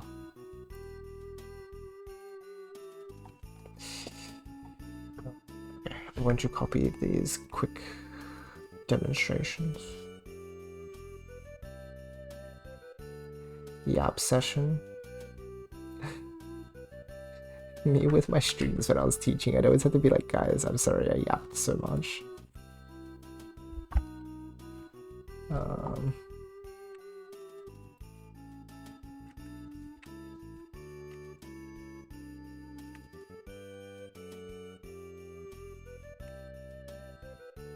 One second, friends.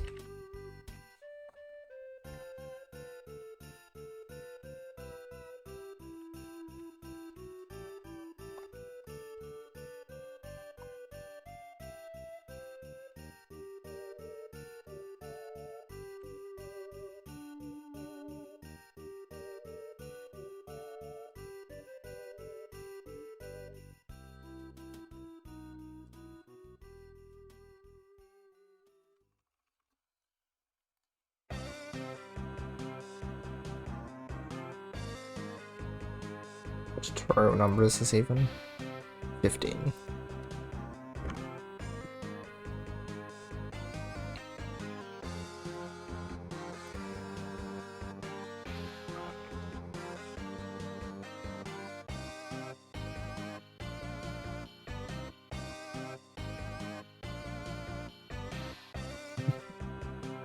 Nice.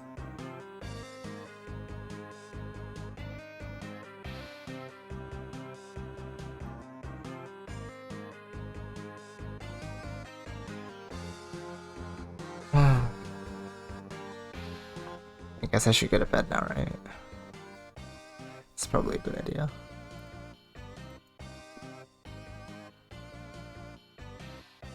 Okay, friends. I hope you enjoyed the app. I am definitely tired now. I was like... yeah. It's almost 3 AM. Right. Oh my gosh, this short session. Me when I'm vertically challenged. Oh no. They were right. Guys, I didn't get around to doing my uploads. I'll do it tomorrow, I guess. My archiving all my stuff. Okay. Tomorrow. It's fine. Okay. Thank you so much everybody for the insights and for being here, the conversations. I'm really keen to have more of these going forward. But it's been nice coming back to this because as I said, I've been meaning to get back into like the tutorial stuff. So hopefully sometime soon. Thank you, Hiku, Bruno, Vino, your contributions are massively appreciated. And of course, everybody lurking in chat as well. Thanks for being here. Thanks for hanging out. Hopefully you've enjoyed the YAP session. And we shall be back tomorrow with... Actually, okay, I'm gonna do this again. I have to do it, right? This is just like, I think I'm obligated to do this now. Where is it? Oh no, I have to bring the tweet up. Wait, this is why it's pinned. It's pinned on my, You guys already know this, what am I doing? It's for anyone who doesn't know yet. Just in case there's anyone lurking. Guys, did you know I have my last Hishachu match tomorrow evening? That's so crazy. We have to fight Parada and we have to win so that we can win. Or at least come second. If we win, then we get guaranteed second place. Which would be nice, but I'd like first place, so we need a good score difference. And then on Friday we have our next Master League match against Wafuru, who I went 3-20 against, so let's do better than that this time. And then ranking match, of course, global ranking match.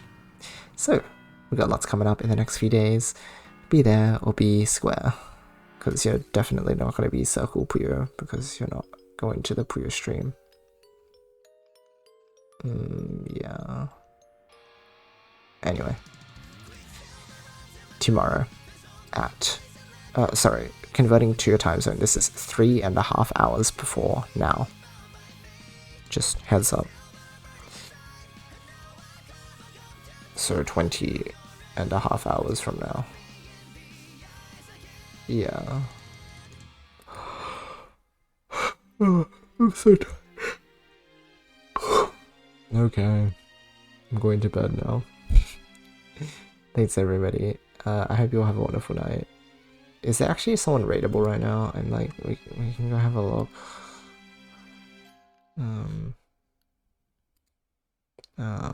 Is there someone raidable, guys? Don't forget the final bullet.